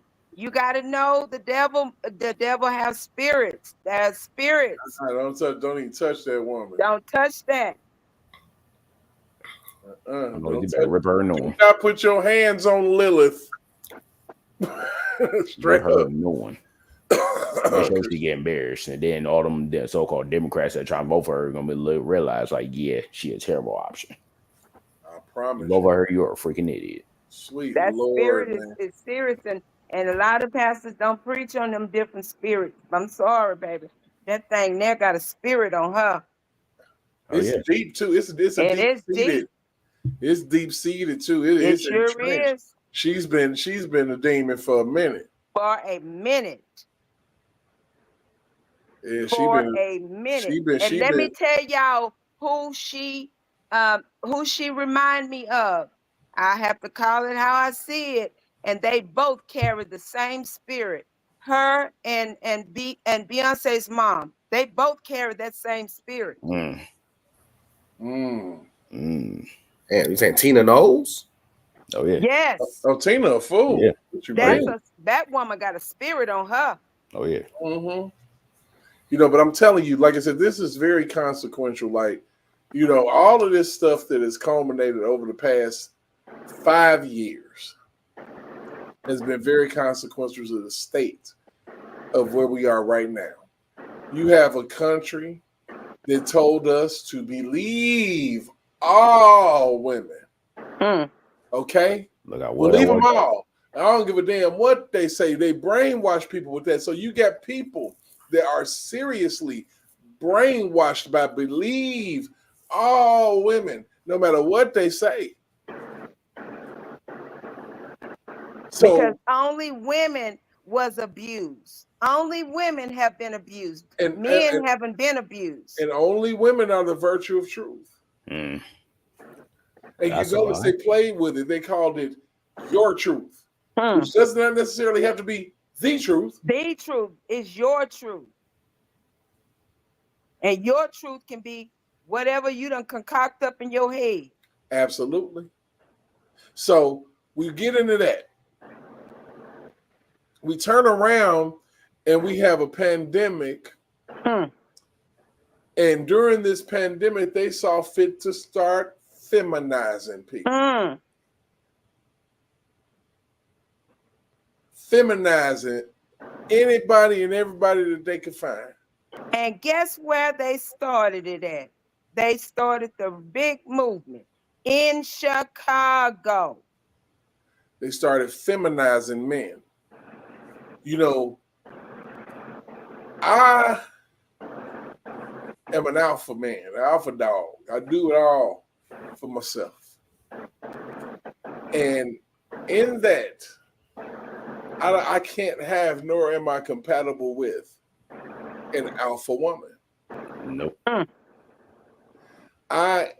Because the thing about it is, whether people want to believe it or not, or want to understand it or not, there are roles that are to be played based off of actual gender. And I'm talking about him and her, not they and them, not is, not isn't, not what not, or what could be. None of that. Man and one man. Okay? The man is the leader. He is the leader. The man is the logical decision maker. Woman is the one that when the baby's skin they need it, she go down and she nurture and she take care of. But the man, when the boy fall, look, you ain't get up. He's the protector. Get up and be strong. Don't cry. Wow. Let me send you something real quick. Don't cry. Every man that wears a man bun is probably a Kamala Harris supporter. Oh. Every man running around here with a man bag, more than likely, is voting for Kamala Harris. Oh, boy. A real man, if it can't fit in your wallet and in your pockets, you don't need it. Pretty much. And if you got something, you got you a Halliburton briefcase or a backpack. You ain't running around here with no purse. Oh, God. As much as I love Caleb Williams of the Chicago Bears, my heart broke when I realized that he went and got his nails painted and had the Bears painted on his nails. Yeah, and that's probably why you sucked yesterday. It's still crazy how they won that game. It's still crazy how they won that game. And it was spooky, but I'll take it. I'll take it. Chicago It shows you how bad freaking Titans are. Bear down. Bear down. That's all I got to say about that. Well, I know y'all Bear fans up in here, but I got to give a shout out to y'all though. Why are these people still trying to do whatever they can to try to hate on Simone Biles and Jonathan Owens, who by the way scored a special team touchdown for the Bears yesterday? Because they hate us. Man. They're haters. Pretty much. I mean, Derek, I just sent you something, and that came from Malcolm X. Okay. What you just it's something that this goes what you just spoke just a few minutes ago, just now. Malcolm X had this on his he wrote this years ago. Right. Yeah, I'm gonna look at it in a minute here. But I'm telling you, there are roles, whether you like it or not. And the reason why this world is going to shit is because people ain't in their lane. Yep. People are not staying in their respective lanes. And I'm talking about men and women. We're going to blame everybody for this. But at the end of the day, our government is most to blame. Our media is most to blame. I'm talking about whether it be television, any of that stuff, most to blame. I was watching Bel Air, and they was talking about some dude that on there was non-binary, and he's they and them. And I'm like, well, man, what the hell? You can't even watch TV without them bringing this shit up. I watched TV years ago. I don't regret it.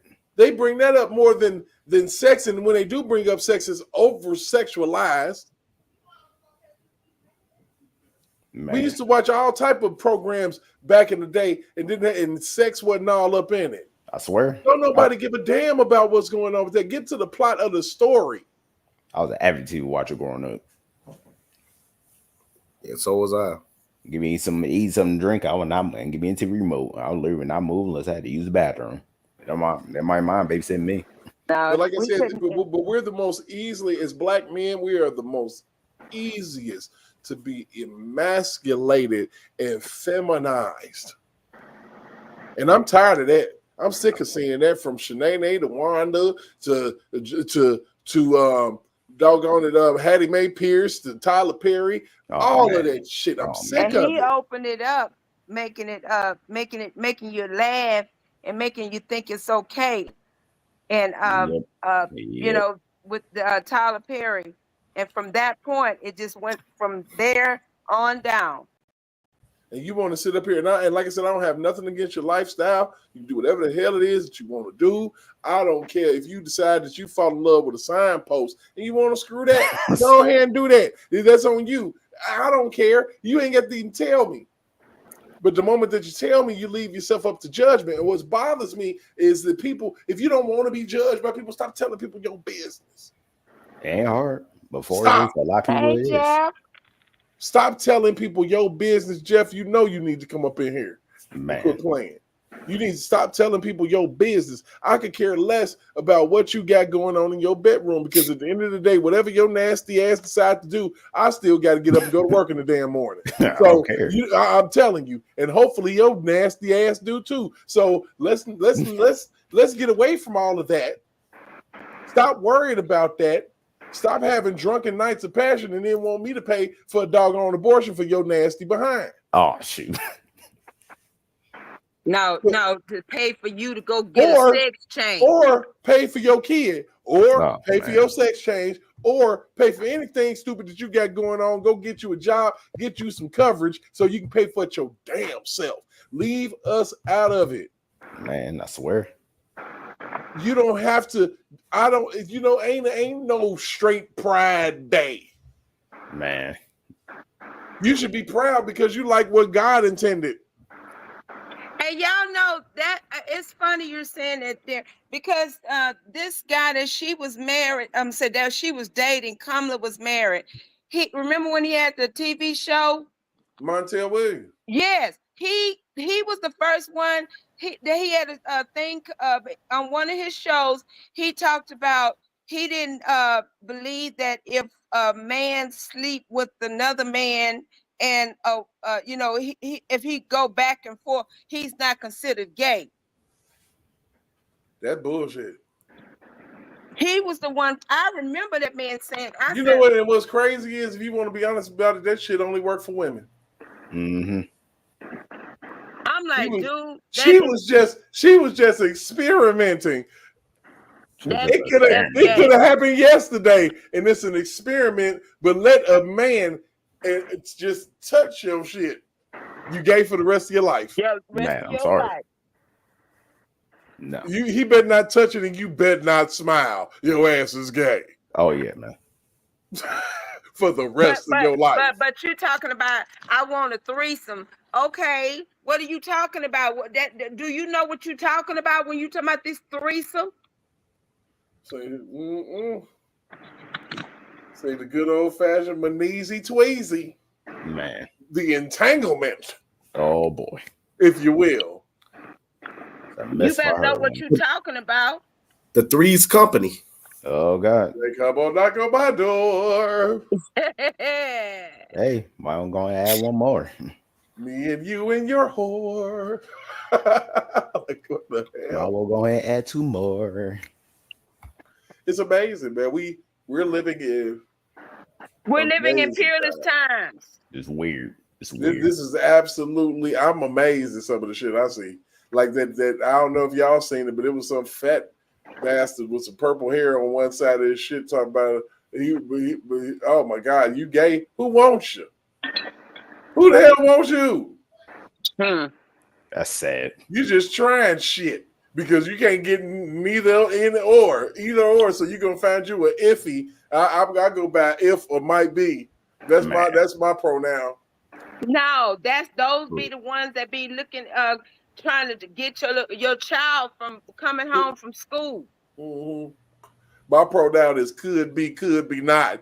Nah. The hell type of shit is going on in this world, and people accepting this shit, and this shit is something that you need therapy for. Where my real therapist at? Stand the hell up. Not them heifers that was on Surviving R. Kelly, but where's the real therapist at?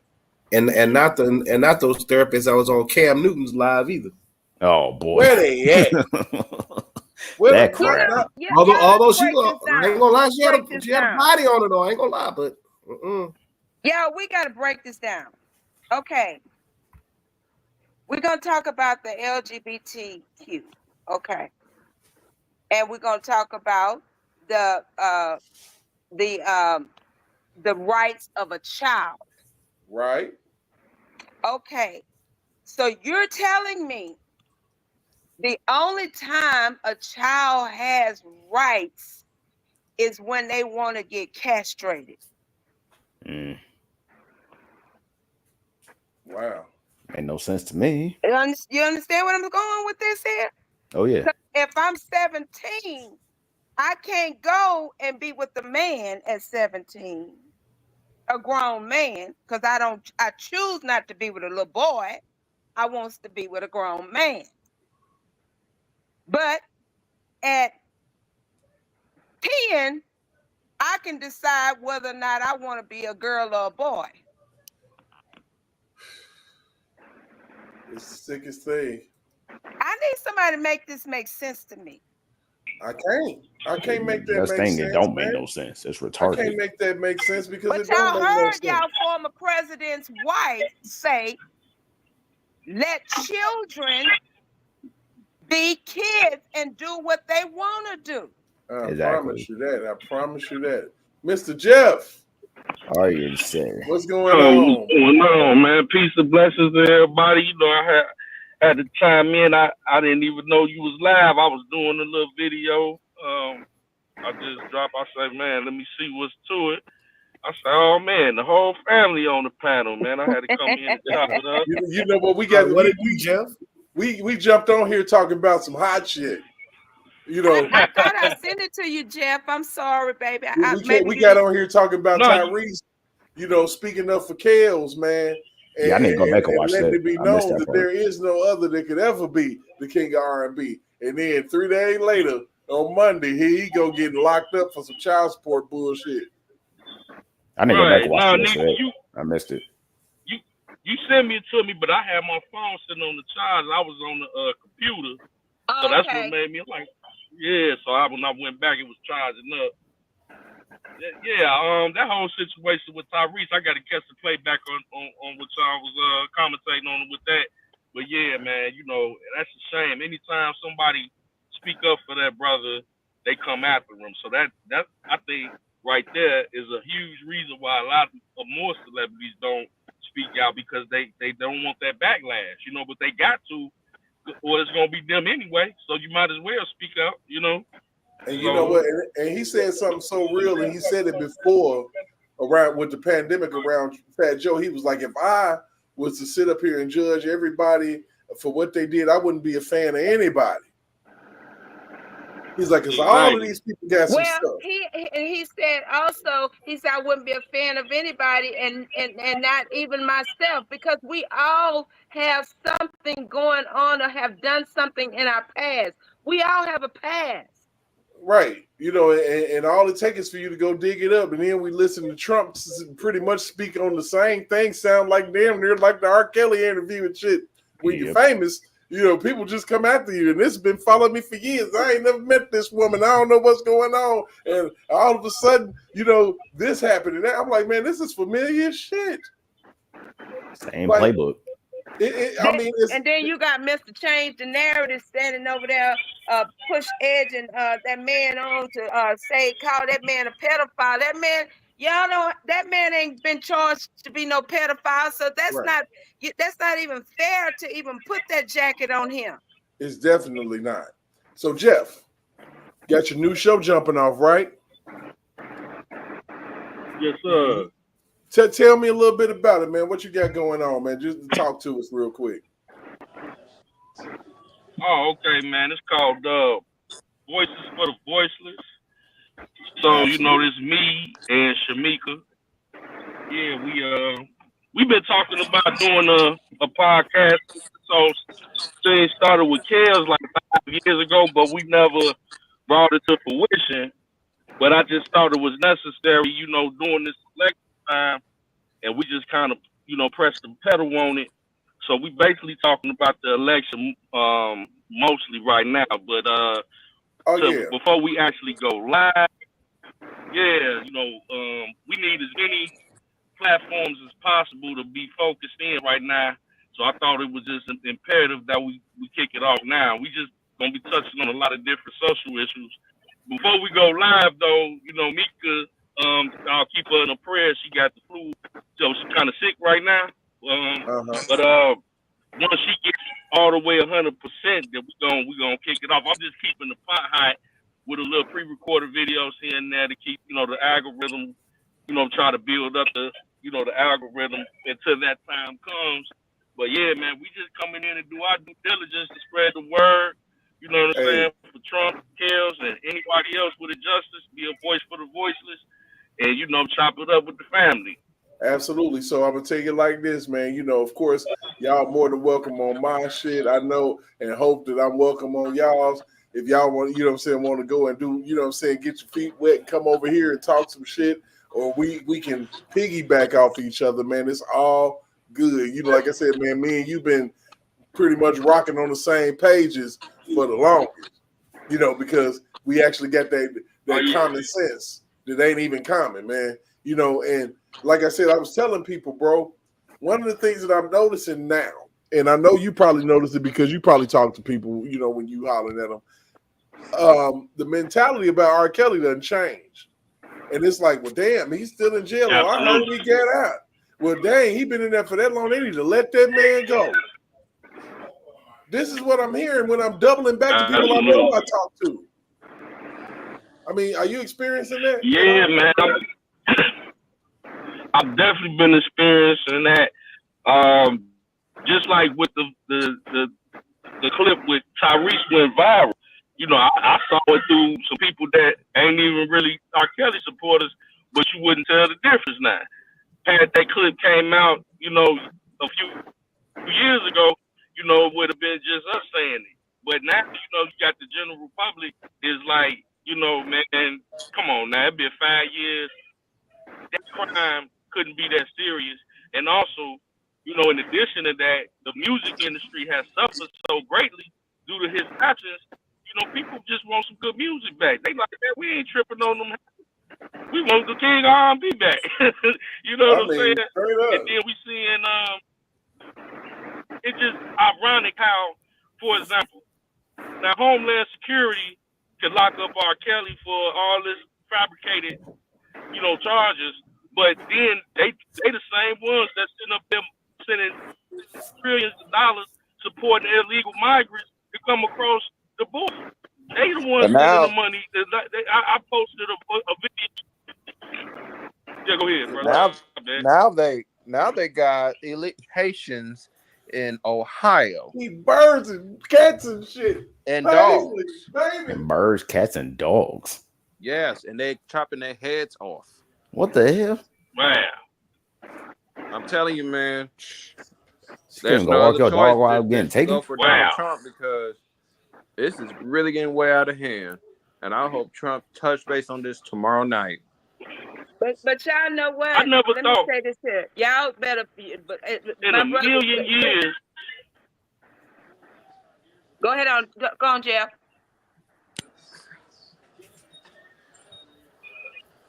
Jeff? No, I was just saying, I never thought in a million years that we would see this kind of. Can you hear me? Yeah, we can hear you, baby.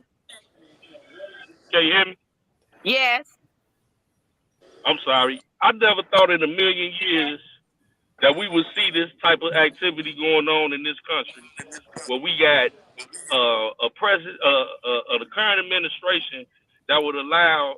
Because see, Homeland Security is supposed to secure us from domestic and foreign terrorism, but they're funding it, and then on top of that, they're taking the funding that they're doing and they're taxing the taxpaying citizens.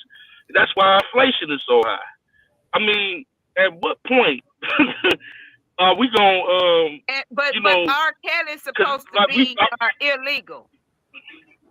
But you remember, R. Kelly. Remember, the feds was the first ones to go and do an investigation regarding Rob. They said they found nothing. So you go and find someone with Homeland Security. So how are you out of your territory? You out of your lane. Because they're getting money for going after these famous people. And those were the same ones that went over Ramshack Diddy's house. These the same ones.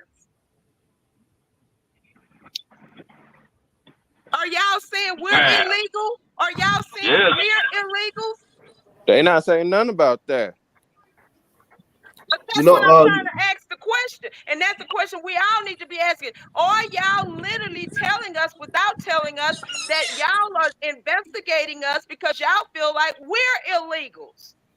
And now in California, these damn illegals, this new scum fool is giving illegals $150,000. What the hell?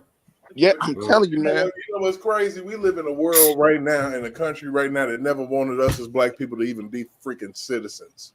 Hey, you know what? Let me tell you one thing. I went to Ralph's earlier today, and I think it was off of Manchester, somewhere around there. And I was getting my Starbucks because it was hot as fish grease. This heat wave in Cali is, man, oh, jeez. And we were starting talking about this whole illegal thing, and then we both said we're gonna vote for Trump, and this was a Hispanic dude. Look, the Hispanic people ain't feeling that shit. You know how much hell they had to go through to become citizens? Oh, yeah. It had like, what, 10, 12 years, something like that? If it's But become a citizen. listen, y'all, you have to think about this here. You have to go through it's a process that you have to go through to become a legal citizen. Y'all, when you go look at Kamala Harris' paperwork, she was never sworn in. Exactly. This current administration, man, is getting way out of hand, and it's the worst administration. But you know what? I got a quick question of my own. All these people, we know about all of the Venezuelan gangs that was out there in Aurora, in Colorado, and out there in Aurora, Colorado, and supposed to be in other parts of the country and everything. They in Dallas. I heard something about that, and but they got to be careful. But they'll be careful out there in Texas, so they'll be carry anyway. So you know they're gonna run up on a whole different issue. Man, I got some. So to be honest with y'all, just to be honest real quick, the issue that American people have, and I'm talking about across the board, I don't care if you're a Democrat, Republican, Independent, undecided, is the border and the economy.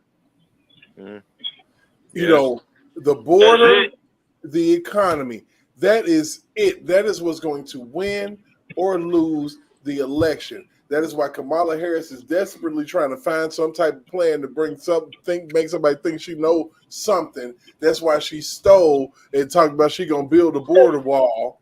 That's why she's talking about no tax on tips, because people are concerned about their living, their life. Like I always say, Joe Biden ruined my fucking life because I was making $20 an hour living like a king, and now I make $6 an hour more than that, and I live like shit. Damn. They taking like $100 or $200 off your checks. Man. And not to mention, they get it from your check, and then they turn around and they get it from you at the grocery store. Then they turn around and they get it from you at the gas pump. When I was a security guard and Trump was in office, I didn't have to get like $100 or $200 off, maybe like 80 or less, but not that much. But did y'all see Trump's tax plan? It's beautiful. It's Trump's tax plan. It's off the free. It's let me tell y'all. When I look at Trump's tax plan, they went all the way to previous presidents. There has been no one to touch this tax plan. But Kamala Harris have no tax plan. And then she trying to steal it. That's all she got, because she got nothing of hers. You know what's crazy? I watched an interview with Ronald Reagan in 1989. And you want to talk about one of the most personable individuals, God-fearing. I'm talking about believing God, was mentioning God so much. Mm-hmm. It was amazing to me that people don't even understand that this is what it's about. This country was one nation under God. Yes. And when you lose that, you lose your nation. Our nation is lost. And when I hear people, what we got to stand on, people, when they get up here talking about the Democratic Party, remember, when we were voting Democratic, we were voting as lost sheep. We really didn't know what we were voting for, and how we just did what Mama and Daddy did. We just kept the. But now that we've gotten older and we're starting to see things a little bit more clear, we gotten wiser. Now you can no longer sell us that bamboozle bull crap that we shall overcome crap. We don't want to hear that anymore, because we've seen we've seen lightnings flash. We've seen the thunder roll. We heard all of that. We felt the thunder. We don't need that anymore. What we need is substance. And if you're not giving us substance, what are we voting? And why are we staying in that same party that is that party that formed the KKK? But let me tell you why. Because we love Master. Master gives us good free food, and Master makes sure we got a roof over our head, and Master okay. And then you got your house Negroes that's up there close with him that'll cry for Master, like you see that fool do on CNN every night about Biden. That's what we got. And anytime you try to run away, here come these niggas, these house niggas and these field niggas that's all messed up in the head, snitching and telling, oh, he running. Oh, yeah. Boy. They voted for Trump. They voted for Trump. Master, they voting for Trump. We running. So you got people like Stephen A. Smith that want to have a brain in his head and wants so bad to speak the common sense that he knows the truth, but he's so stuck at Master's house. Yep. Because you got Roland Martin, you got D.L. Hughley, Plies. Yep. But see, I have to give it up for 50 Cent. 50 Cent kept it real, and he didn't make you believe one way. And he just told it like it was. No, hey, but you know who else that flipped? The Rock is down. Yes, for Trump. He sure did. Yep. He sure did. Sure, let me put on my Rock shirt. Shit. The Rock is down. Yep. The Rock is a businessman. The Rock got a football league. Because he regressed endorsing Biden the last time. Y'all, let me ask y'all this here. Why do y'all think they kept saying why Oprah, we was wondering if you was gonna come or not, and she said she had to come and speak. Do y'all really believe money is going to vote Kamala in? Nope. Money scratch money. People can say what the hell they want to say, but baby, money scratch money. It's a damn shame because you look at the loyalty. You was kissing Donald Trump's somebody's ass, Oprah. Somebody's thing is on Derek. Let me see who that is. That ain't him. Hello? Y'all can hear me? Hey, unmute yourself, Jeff. Yeah. There you go. Because you gotta remember, Donald Trump used to go to them WrestleManias back. Hear me? Yeah, I hear you. Let me see. So you got that. She kissed Donald Trump's ass. She kissed Michael Jackson's ass and turned on him. So fuck that bitch. That's how I feel about Oprah. She can kiss my ass because if it wasn't for you, Gayle King wouldn't even be in our atmosphere. I swear. Screw you, lady. Yep. I totally agree. And let me piggyback on that point, Jeff. I mean, Derek, because if you really look at it, you're right. Gayle wouldn't even be in the atmosphere. And on top of that, Oprah goes at Mike, Gayle goes at R. Kelly. Yep.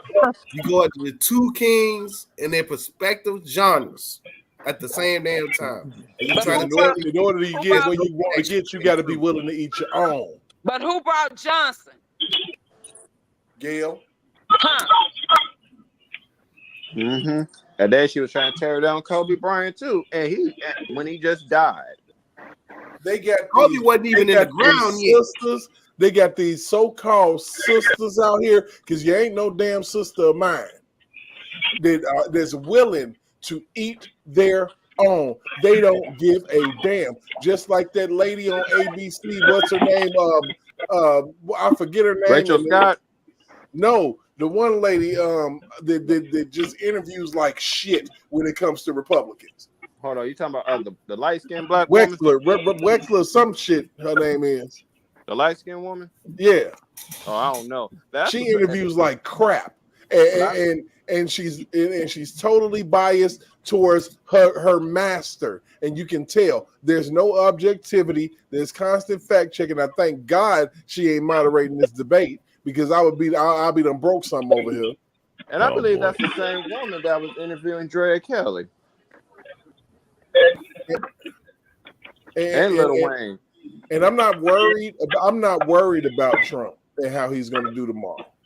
Oh, he gonna wipe her. He gonna wipe the flow, man. I'm not worried about him, because you know why? You're dealing with a shark. You're dealing with a man that do high pressure situations, been doing high pressure interviews, went over there to the Black Caucus and they tried to play him, handled her, messed her up, then called females nasty individuals to their face. I mean, there is nothing that I'm concerned about with this. One thing that I'll say for sure. You know, you got them that want to say, you call him, then you, after you done said what all you needed to say about him, you expect for him to just be quiet and tuck and tail and go run and hide.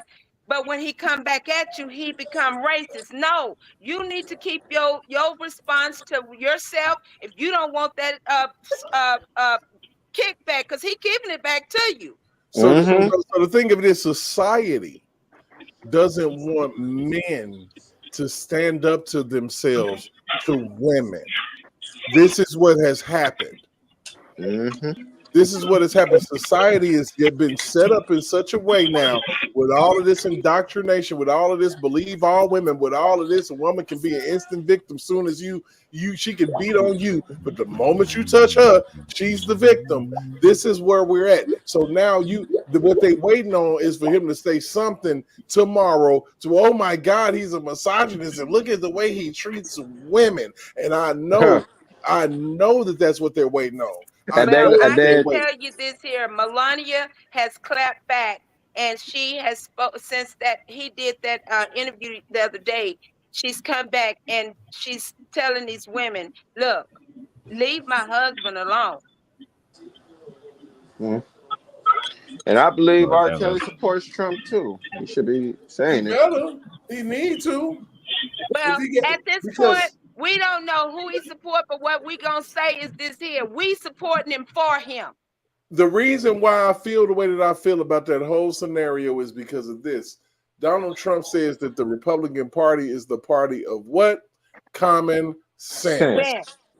One of the main things that woke me up and had me ready to fight for R. Kelly was when he said, use your common sense. It was a game changer for me. And I'm like, and once I started, when it kicked in and the emotional bullshit was it just wiped it all away. The confusion and everything. I'm like, look, man, common sense. Why would I have to do this? Because I am who I am. I'm like Terrence Williams. Terrence Williams said that when you see these bastards playing this dirty, and you know they playing dirty, it's time for the Republican Party to come on now. The business, nice person. Sometimes that you got to put that to the side to let these people know you mean business. Stop playing. You playing with people's lives now. And that is the thing that they try their best to prevent Donald Trump from doing. Because he's different than any Republican that you ever known. He's not going to do what they want him to do. So he's different from any. He ain't no hush man. He's different from any politician that you've ever known. He actually will tell you what the hell is going on. And he's not really a politician. He's more of a businessman. And it's about business, and that's what we want as a leader. We don't want nobody running as presidency. You coming in there with nothing. You ain't got nothing. So if you ain't got nothing, you coming in there with nothing. What you gonna do? Take everything from us? Because some of these presidents are dumb and they have a bunch of advisors around them helping them to make the decisions that they're making. And so they don't have to work as hard. One of the things that people kill me saying about Kamala Harris is, she was the vice president. She didn't have no power to do nothing. And that's the same thing Clyde said, man. Stupid shit. Biden don't have no. Is Derek Jeff gone? Yeah, Jeff Battery probably died. The guy, Ward, his name, Big Ward. Big Ward said, You got to look at this like this here. We have a mother and a father. And in that house, you got the children and the mother and the father. And so either the mother and father gonna keep some order in the house, or the children just gonna be tearing up the house and running rapid and doing any and everything they think they're big and bad enough to do because they have no real parents that's in the house. That's what we have here in the United States. We got Kamala Harris and Joe Biden. The United States is just running rapid. We don't know what the hell going on in this country because you are hearing the literally the people that have access to Joe Biden asking, where is the president? We can't get nothing signed. Where is the president? Where is the vice president? If you have no order, you're going to have chaos. That's why we got these Venezuelans and everything else going on. But I'm going to tell you this here. You got it going on in every state. But here in Texas, it ain't going down like that. The worst thing that can happen to the Democratic Party is the government shutdown right now. Yep. And it's looking like it might happen. Yep. I got one other thought in my mind now. Correct me if I'm wrong, but we talked about Homeland Security earlier and everything. Now, I'm a little confused about something. You got, like I said, you got the Venezuelan gangs that was in Colorado and all this country and everything else, right? But for some reason, you said these same people got all the resources to go over to Diddy's house. Thank you, baby. Right. You can't bring none of those resources where them gangs and them other areas though. You should be working every day. Every damn day you should be pulling people out of cribs. That if you can do this shit to Diddy every damn day, I should see you going into some Venezuelan's house or in them apartment complex pulling these fools the hell up out of there. So not just Diddy, but you know where they are. You know where they at. But you had the bikers, the biker gangs that had to go and handle business in Colorado. The bikers. And that's what they're going to create. They're going to create vigilantes. That's going to be out here popping these fools. And sad to say, I hope it don't happen like that. But, y'all need to do the job. You getting paid to do the job. Y'all sit up here and let these people shoot the president. Let my ass. They damn near held the damn rifle for the dude. Shit. I mean, it's amazing to me that people don't really understand the gravity of what the Democratic Party has done, what's going on in the world due to the fact that Kamala Harris carried her goofy ass over there to try to talk to Putin, and he invaded Ukraine 3 days, damn it, later. They don't understand it. They don't understand what's going on in the gravity of the fact that there is a war going on in Israel and Hamas, and you got the same people over here burning flags, disgracing buildings, don't give a shit. Meanwhile, you got all of these people from other countries, 100 and almost 200 or so represented,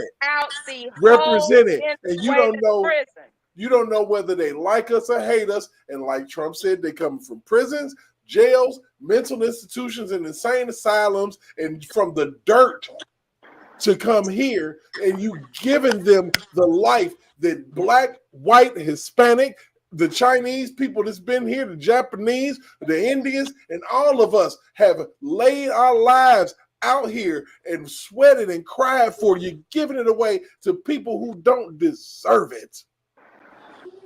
They don't deserve it. No, I'm gonna speak this here, and I gotta say this here because I've heard a different take on this here. But I have to call it what it is. I'm sorry, it is what it is. You got this kind of money to give to these darn illegal immigrants. I'm sorry. my four parents, people may not speak up for theirs, but I'm going to speak up for mine. My four parents, these people fought and died for us to be where we are. I don't know how they got here. I don't know anything about that. But I can tell you this here. If there is anybody that's due something, we as Black Americans, we're due. It's our time. There is literally going to be a war on American soil when you got Venezuelan gangs by the thousands here. I want to call on all my Black so-called or whatever gang members, Crips, Bloods, all of y'all, even Blackstones. You want to talk about the Mexican gangs and all of that. You need to come. Y'all need to come together. What we just do, man. Y'all need to come together and protect yourselves. Especially out here in Cali, man. Because they get some crazies running around here that don't speak a lick of English, that'll kick your door in, kill your mama, sister, brother, and their cousins and everybody. Oh, don't worry. I got bats at home. Kamala has their reasons for wanting her in this office is because they are trying to get India in as one of the to be a part of this alliance that they're trying to get with that Biden is part of, that they keep saying Donald Trump is trying to dismantle. Donald Trump is trying to get our money back. That's what the hell he's trying to do. Yeah. Get us our money, goddamn me, back. And President Trump, we demand, we the people, as we vote for you, we're demanding this time you gonna get a salary and some. Absolutely. Amen. You give them nothing. They ain't giving us anything. Everything that you gave them people, they have taken that and some and given it to other people. Get everything that you deserve to get and some. Because at the end of the day, we're not going out like we some goddamn crazy ass people. They gonna know we're not crazy. Hey, that sounds like Cypress Hill. We ain't going out like that. Hey, real quick, I want to go ahead and shout out my few people that came up in here tonight. Miss Teresa, shout out to you. Shout out to V White. Shout out to my boy Lex up in the building, of course. And we got Miss Tracy Cook. Shout out to you, sweetheart. Thank you for coming on and chopping it up with us and checking us out. And make sure you like if you haven't. Make sure you share if you haven't. And make sure you subscribe if you haven't. Help us get to where we need to be so that people can know who the hell we are, what the hell we talking about. Yes, Lex sir. ain't up on this panel. Huh? I said Lex ain't up on this panel. Man, you know, Lex be chilling. Lex be in the bush. He come in when he really want to talk about something. I know how Lex get at. Yeah, I'm about to share this on Facebook right now, Derek. You know what? Hey, go ahead, man. You know, now the thing about it is, man, when it comes down to it all, like I said, this is an attack on men. Just like Spit and Fire been saying for the last 5 years that I've been watching. Yes, sir. Men, not just black men, not just white men, not just any color, every creed, we are under attack. Yes. If you are heterosexual, and believe it or not, we used to say heterosexual, but believe it or not, I don't want even the LGBT men to think that you're exempt, because you're not. Nope. You're not exempt. You ain't. You've been bamboozled to believe They making you believe you've been bamboozled to believe that God made some type of mistake with you. Yep. Now you ain't made it. Ain't a mistake made. But I'm telling you, when they want you, they coming for you. They don't care. Yeah, and you know what? How the enemy works. And these I'm gonna be honest. The enemy. They don't give a damn about your black ass, your white ass, your LGBTQ ass, nothing. You know what they care about? Migrants. That's it. But you know, it's funny. It's funny you should mention that when you talk about men being under attack, because I just saw on the other Sports Center click that Deshaun Watson is facing a new civil lawsuit. Oh Lord, no! Every time you play a damn football game. Oh Lord, no! After all these years, Every Oh, time Lord, he play no. a football game. Oh, Lord, no. Now he's facing Oh, Lord, no. another lawsuit. Look at what happened Yo, listen to this. Miami. Yo, let's check this out. It stemmed from an incident in 2020. 4 years. Oh really? my goodness! Right. Absolutely ridiculous. Somebody look for a freaking It's about payday. the green. It just hit on ESPN. Mm-hmm. They trying to do a Michael Vick on him, huh?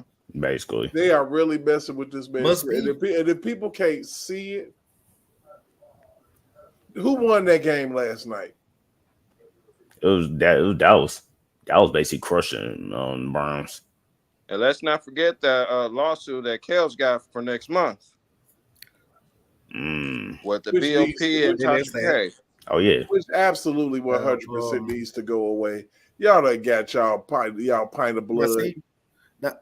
Deshaun Watson already going through a lot because his team got crushed by the Cowboys. His father died his father died a few days ago. That's the part I didn't know. Yeah, his father passed away a few days ago, so he's already dealing with that. But listen, y'all, we got to go back to the beginning of the lie. They are not satisfied until y'all have nothing. Nothing. Mm-hmm.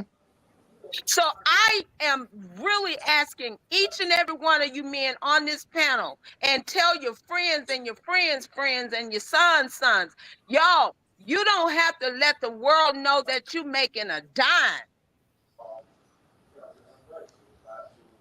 You really don't. Yep, you don't need to be flashing. Let the world know you making anything. Because I'm telling you, if they figure you have got a penny above what they want, they coming for it. Mm-hmm. And you have no protection, as you see. If these people are willing, I used to say Dr. Cosby, but I think I told y'all this 5 years ago. My professor said if they ever came for Dr. Cosby, every man better watch out, because they're coming for all men. And I don't know how this man predicted that back then, but he predicted that. You already knew. How long ago was that? That was back in 91. But you got to think about all the men who have been hit by this BS. So many. Back in the 90s, you had Michael Jackson, you had Mike Tyson, you had Tupac. Prince, Biggie. So many. And trust and believe Michael Jordan. Yep. Trust and believe me that if Tupac was still alive and still talking the way that he was talking, he would be locked up. Oh yeah. Locked up or killed. But they got rid of him earlier than that. They knew how much of a threat he was. That's why they got rid of him. But you got too many snitch niggas. He knew too much. I'm sorry, you got too many snitch niggas. Snitching men is that's homosexual to me. Men should not be out here snitching. You said I don't understand that. Keep your shit to yourself. Literally. You know what? I agree with what y'all said earlier. If Pac was still alive right now, they probably have Pac locked up too. I totally agree with that. Yep. Right. He locked up, or we be on here trying to fight for him to become president. Boy. Oh, excuse me. Man. Sorry about you. I know he would have did something for some black people. Hey. Shit.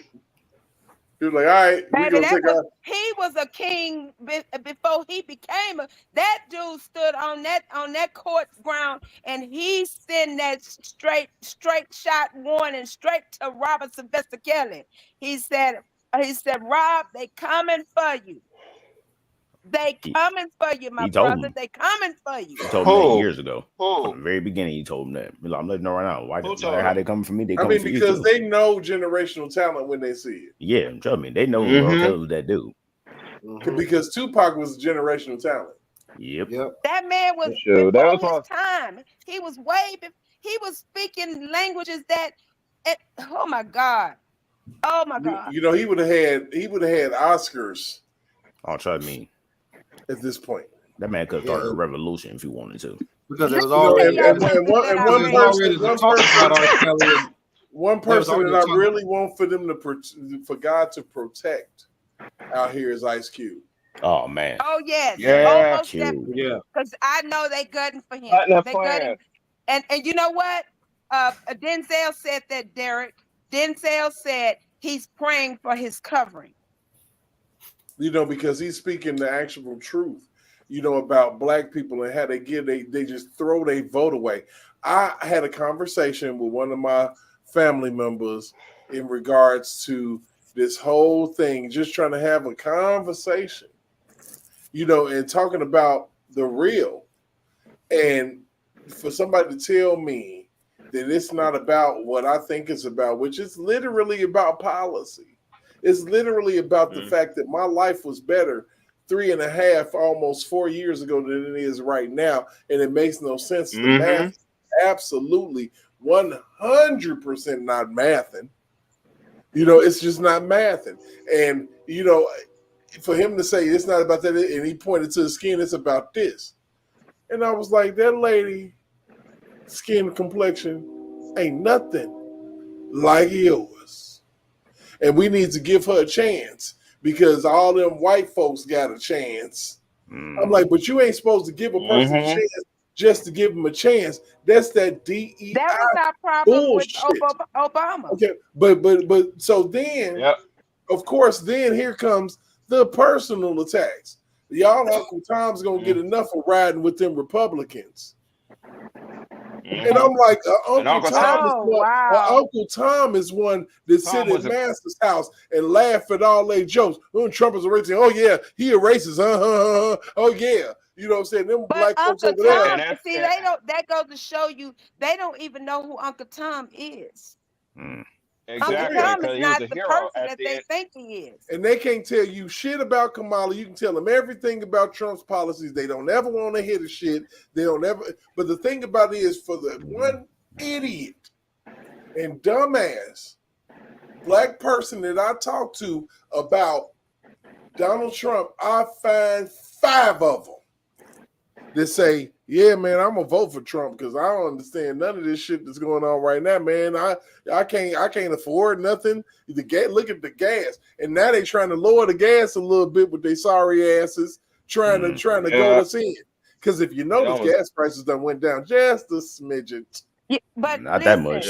For me, y'all, I have to. What enlightens my heart is when I'm looking on YouTube and I'm seeing all of these young men that's just beginning to vote. They're just now beginning to vote. That's saying, and they're speaking up and speaking their truth, and they're speaking the truth, not just being selfish about it. No, they're speaking the truth because they are now feeling what is actually happening in this world. So you telling me that fire that's going on in California is burning me, and I'm telling you it's burning me, and you telling me it's not burning me. So wait a minute. Y'all so y'all want me to just sit here and just believe what y'all tell me because it came out of y'all mouth? Yes. Nah. And what they do is they send a nigga to lie to you, or supposed to be nigga, or artificial nigga, because that's all that Kamala Harris is. She's artificial. Yep. Because that woman and Trump did not lie, and I'm glad they played it back all the way back. They went and CNN did it. They played it all the way back when she kept saying, I'm Indian, Indian, Asian, Indian, whatever. She never mentioned black. Yeah, you know what? She was on this like a little cooking show with this woman, and he was like, "You're Indian." She was like, "Yes, yes, yes," and she kept saying yes every single time. And she never mentioned black. You, and like Donald Trump said, you became black when you started running for president. All of a sudden, you became black. But even when you were running before, You did not say you were black. Exactly. You didn't run on a black ticket. You ran on the Indian Asian ticket. You did not run as you was black. And instead of being offended about somebody saying black jobs, you need to be offended about somebody who using a piece of themselves, if they even got it, to try to lure your ass in. That's what you should be upset about. Because and they've done, and you know, them people have done their homework. They're just like they did their homework on her not working for McDonald's. They've done their homework on your father. Your father is not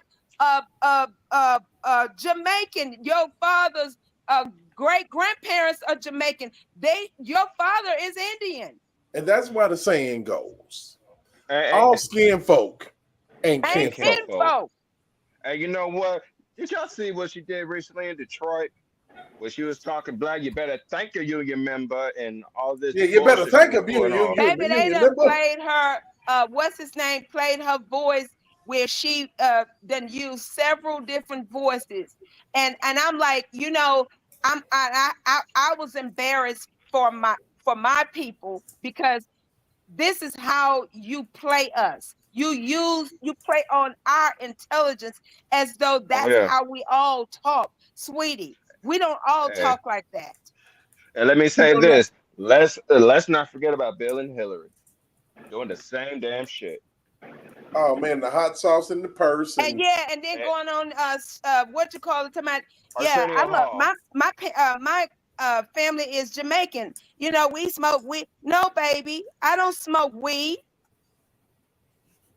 I have never smoked weed. That's unfortunate. So don't sit up here and act like that's what we all do. Yeah, be expanded your life. Put us all trying to put us all in the same category, but you don't get the opportunity to do that. Absolutely. And let's not forget what Hillary did. I feel no ways tired. Yes, up there. No ways tired. Yeah, she was and who and this is what gets me. Kamala Harris, you done sit up here and said you were proud to be the first one to marry the first same-sex couple. Yes. You get up in this Baptist church up in the pulpit. You ain't preached a eulogy yet. This is what gets me with these people. Just because y'all are politicians don't give y'all the right to think that God called y'all to preach. And you know what? And do you think why Bishop wouldn't put that out there? And the IRS had to come for him. FBI came for him because he exposed Kamala Harris, even back in 2020. Man, I'm here to tell you. She been exposed a long time ago because, baby, y'all keep reading on that YouTube. I wasn't going to send it to y'all, but y'all keep reading that YouTube. Ask Jay-Z who hit that.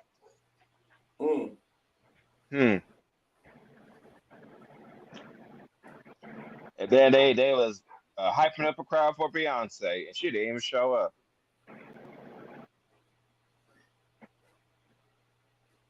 That's hook have been passed around. And the reason why they do that, because all they do is lie. That's why they was getting. That's the only way they can get people to damn it tune the hell in. Exactly, bro. But did you see all of them buses in Pittsburgh that she had that was full of immigrants? And you know, the same thing for Cali. They were on these buses, man. No, but she had them following her as though these were her supporters. You going from state to state with immigrants on these buses, like these are your goddamn supporters. 12 buses on top of that. Man, I'm glad Barry Cunningham put that out there. I'm telling you. So check this out, y'all. Look, we're gonna go ahead and end this one tonight because we 2 hours and 40 minutes in. It's been an amazing live. This live been off the chain. And Fire, if you're listening, come on over here. Please come on over here tomorrow. Yeah, this one was off the chain. I ain't gonna even hold you up. I enjoyed myself. I hate the noobs wasn't here with us, to get down with us. But you know what I'm saying? It kind of is what it is sometimes. But once again, when I saw the title, I was like, am I really surprised that this happened? Yeah, but you couldn't stay away. I knew you couldn't. Oh no, I was gonna come up there regardless. But I'm just saying. I knew once you saw that shit. I know you was like what? Oh yeah, no. but also I remember that Willie D had done a video was talking about what Tyrese had said in regards to R. Kelly, and then I was like, I'm wondering if some BS was gonna go off, and no sooner than I thought it. Here you come with this, and I said. He gets locked up, speaks on Kellz and get locked up. I'm talking about, boy, you better quit playing with me. Man. So, Derek, before we leave off, if you don't mind, if we can say just a quick prayer for he and Rob and Trump before he go on the stage tomorrow. Absolutely. Go ahead and take the lead on that. Handle it. Go ahead. Let's go. Father God, in the name of Jesus, we come unto you just to say thank you. Thank you for allowing us to come together once again. Father God, it's been a long time, but I thank you that we're all still in good health and we're still on top of the ground, and that the ground is not on top of us. That means you've given us another opportunity to get it right, that we did not do on yesterday. Forgive us of every sin that we've ever committed unto thee, oh God. Forgive us of all of our wrongdoings, our good and our bad deeds, oh God. And I'm asking, oh God, that you please continue to cover Tyrese. Please continue to cover Robert Sylvester Kelly. Please continue to cover President Trump as he prepares for tomorrow. And Lord God, prepare our hearts to be open and our minds to remain open so that we can be ready, willing, and able to do your will, because we know that the devil has come to steal, kill, and destroy. But Lord God, you sent your only begotten Son, Jesus the Christ, the Son of the living God, to seek and to save that which was lost. And Lord God, if we can say something that can turn others around before it's everlasting too late, allow it to be so. And Lord God, whatever you got to do to bring our brother out of that, behind the brothers behind those prison walls, we pray that your will be done soon and very soon. And we will forever be careful and give your name the praise, honor, and glory. In Jesus' name we pray. Amen. Amen. Hey, look, I love it. You know what I'm saying? So shout out to all of my people who was graced this panel tonight. My man Jay Rock, my man Yella Beezy, my girl Miss Missy Mo, my homeboy Jeff, D-Map Zoom, and Big Vi. Shout out to everybody that came into the chat, everybody who chimed in, chimed out, chimed back in on YouTube, Twitter, X, formerly known as Twitter, and Rumble. So I appreciate all of y'all for everything that y'all do for me and keeping me motivated. The news cycle never fails. Make sure that you all join me tomorrow as we go through this debate situation. Oh yeah. You know, I'll be tuning in tomorrow. I just gotta do a few things. Look, we're gonna do a pre-show and we might do an after show. I know I'm gonna pay for it, but guess what?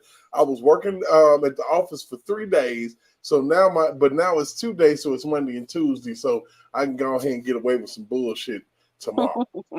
And thank God for Elon Musk. I thank you. Yes, I thank you. He's my friend on Facebook, and he's been going hard, and they've been coming for him, but he's been shooting fires, baby. Right, but he's been going. 100%. So we're gonna get up out of here. This has been an incredible live. I think that we did very, very well this evening with everything that we had to talk about. And for those who want to rewatch, or those who want to like, those who want to share, those who want to subscribe, please do so, because we actually need you. In order for our message to get out, we need you. And it's not that hard. It's not that hard to click the like button. It's not that hard to share. This is very, very easy operation. Just go ahead and do it. Make it make sense so we can get it out here, so we can go ahead and get this message going. We are less than 60 days away from the most consequential election in our lifetime. We see what has happened. Great again, baby. We have seen what's happened within the last 3.5 years. And make America healthy again. And I'm hollering uncle. because I can't take this shit no more. So on that note, we appreciate everything that you all do, those that tune in, and we love you. And of course, we are up out of here. How long before we start up the movement? How long we gon' keep letting them do us? How long before we start up the movement? How long we gon' keep letting them do us? How long before we say fuck this piece shit and grab them clappers? How long before we lose our voices shouting Black Lives Matter? How long we gon' keep letting them disrespect our president? How long we gon' keep letting them terrorize our residents? I'm sick of this shit. It's word to Bernie Mac. How long before we police ourselves, take our own streets back? How long for Uncle Tom here and hate on this shit? How long before they take a shot at me for making this shit? How long I gotta wait for justice for Josiah Shaw? How long we gotta fake it till we get taken and whack 'em all? How long we not gonna make these youngins pull their pants up? How long we gonna keep letting them shoot us down with our hands up? How long we gonna keep killing our own and making these streets hot? How long will what I say to you stay with you when the beat stop? How long's your attention span? How long you watch the news? You ain't down to shake shit up with the rebels for the cause? I ain't talking to you. You've talked about using some of Trump's money that you're about to get to help shore up women's rights. Do you know what that might be, what that might look like? Yes, Rachel. Yes. Tell me. I had such great ideas for all the good I'm going to do with this money. First thing, Rachel, you and I are going to go shopping.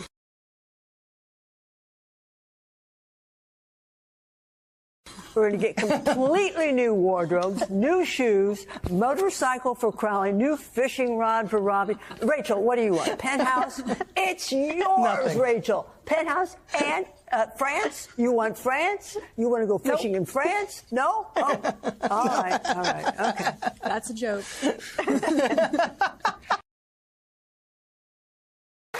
We just walked out to the OJ's for the Love of Money, which is the theme song of The Apprentice, and that's connected to the fact that you know who has to pay money, money, money, money.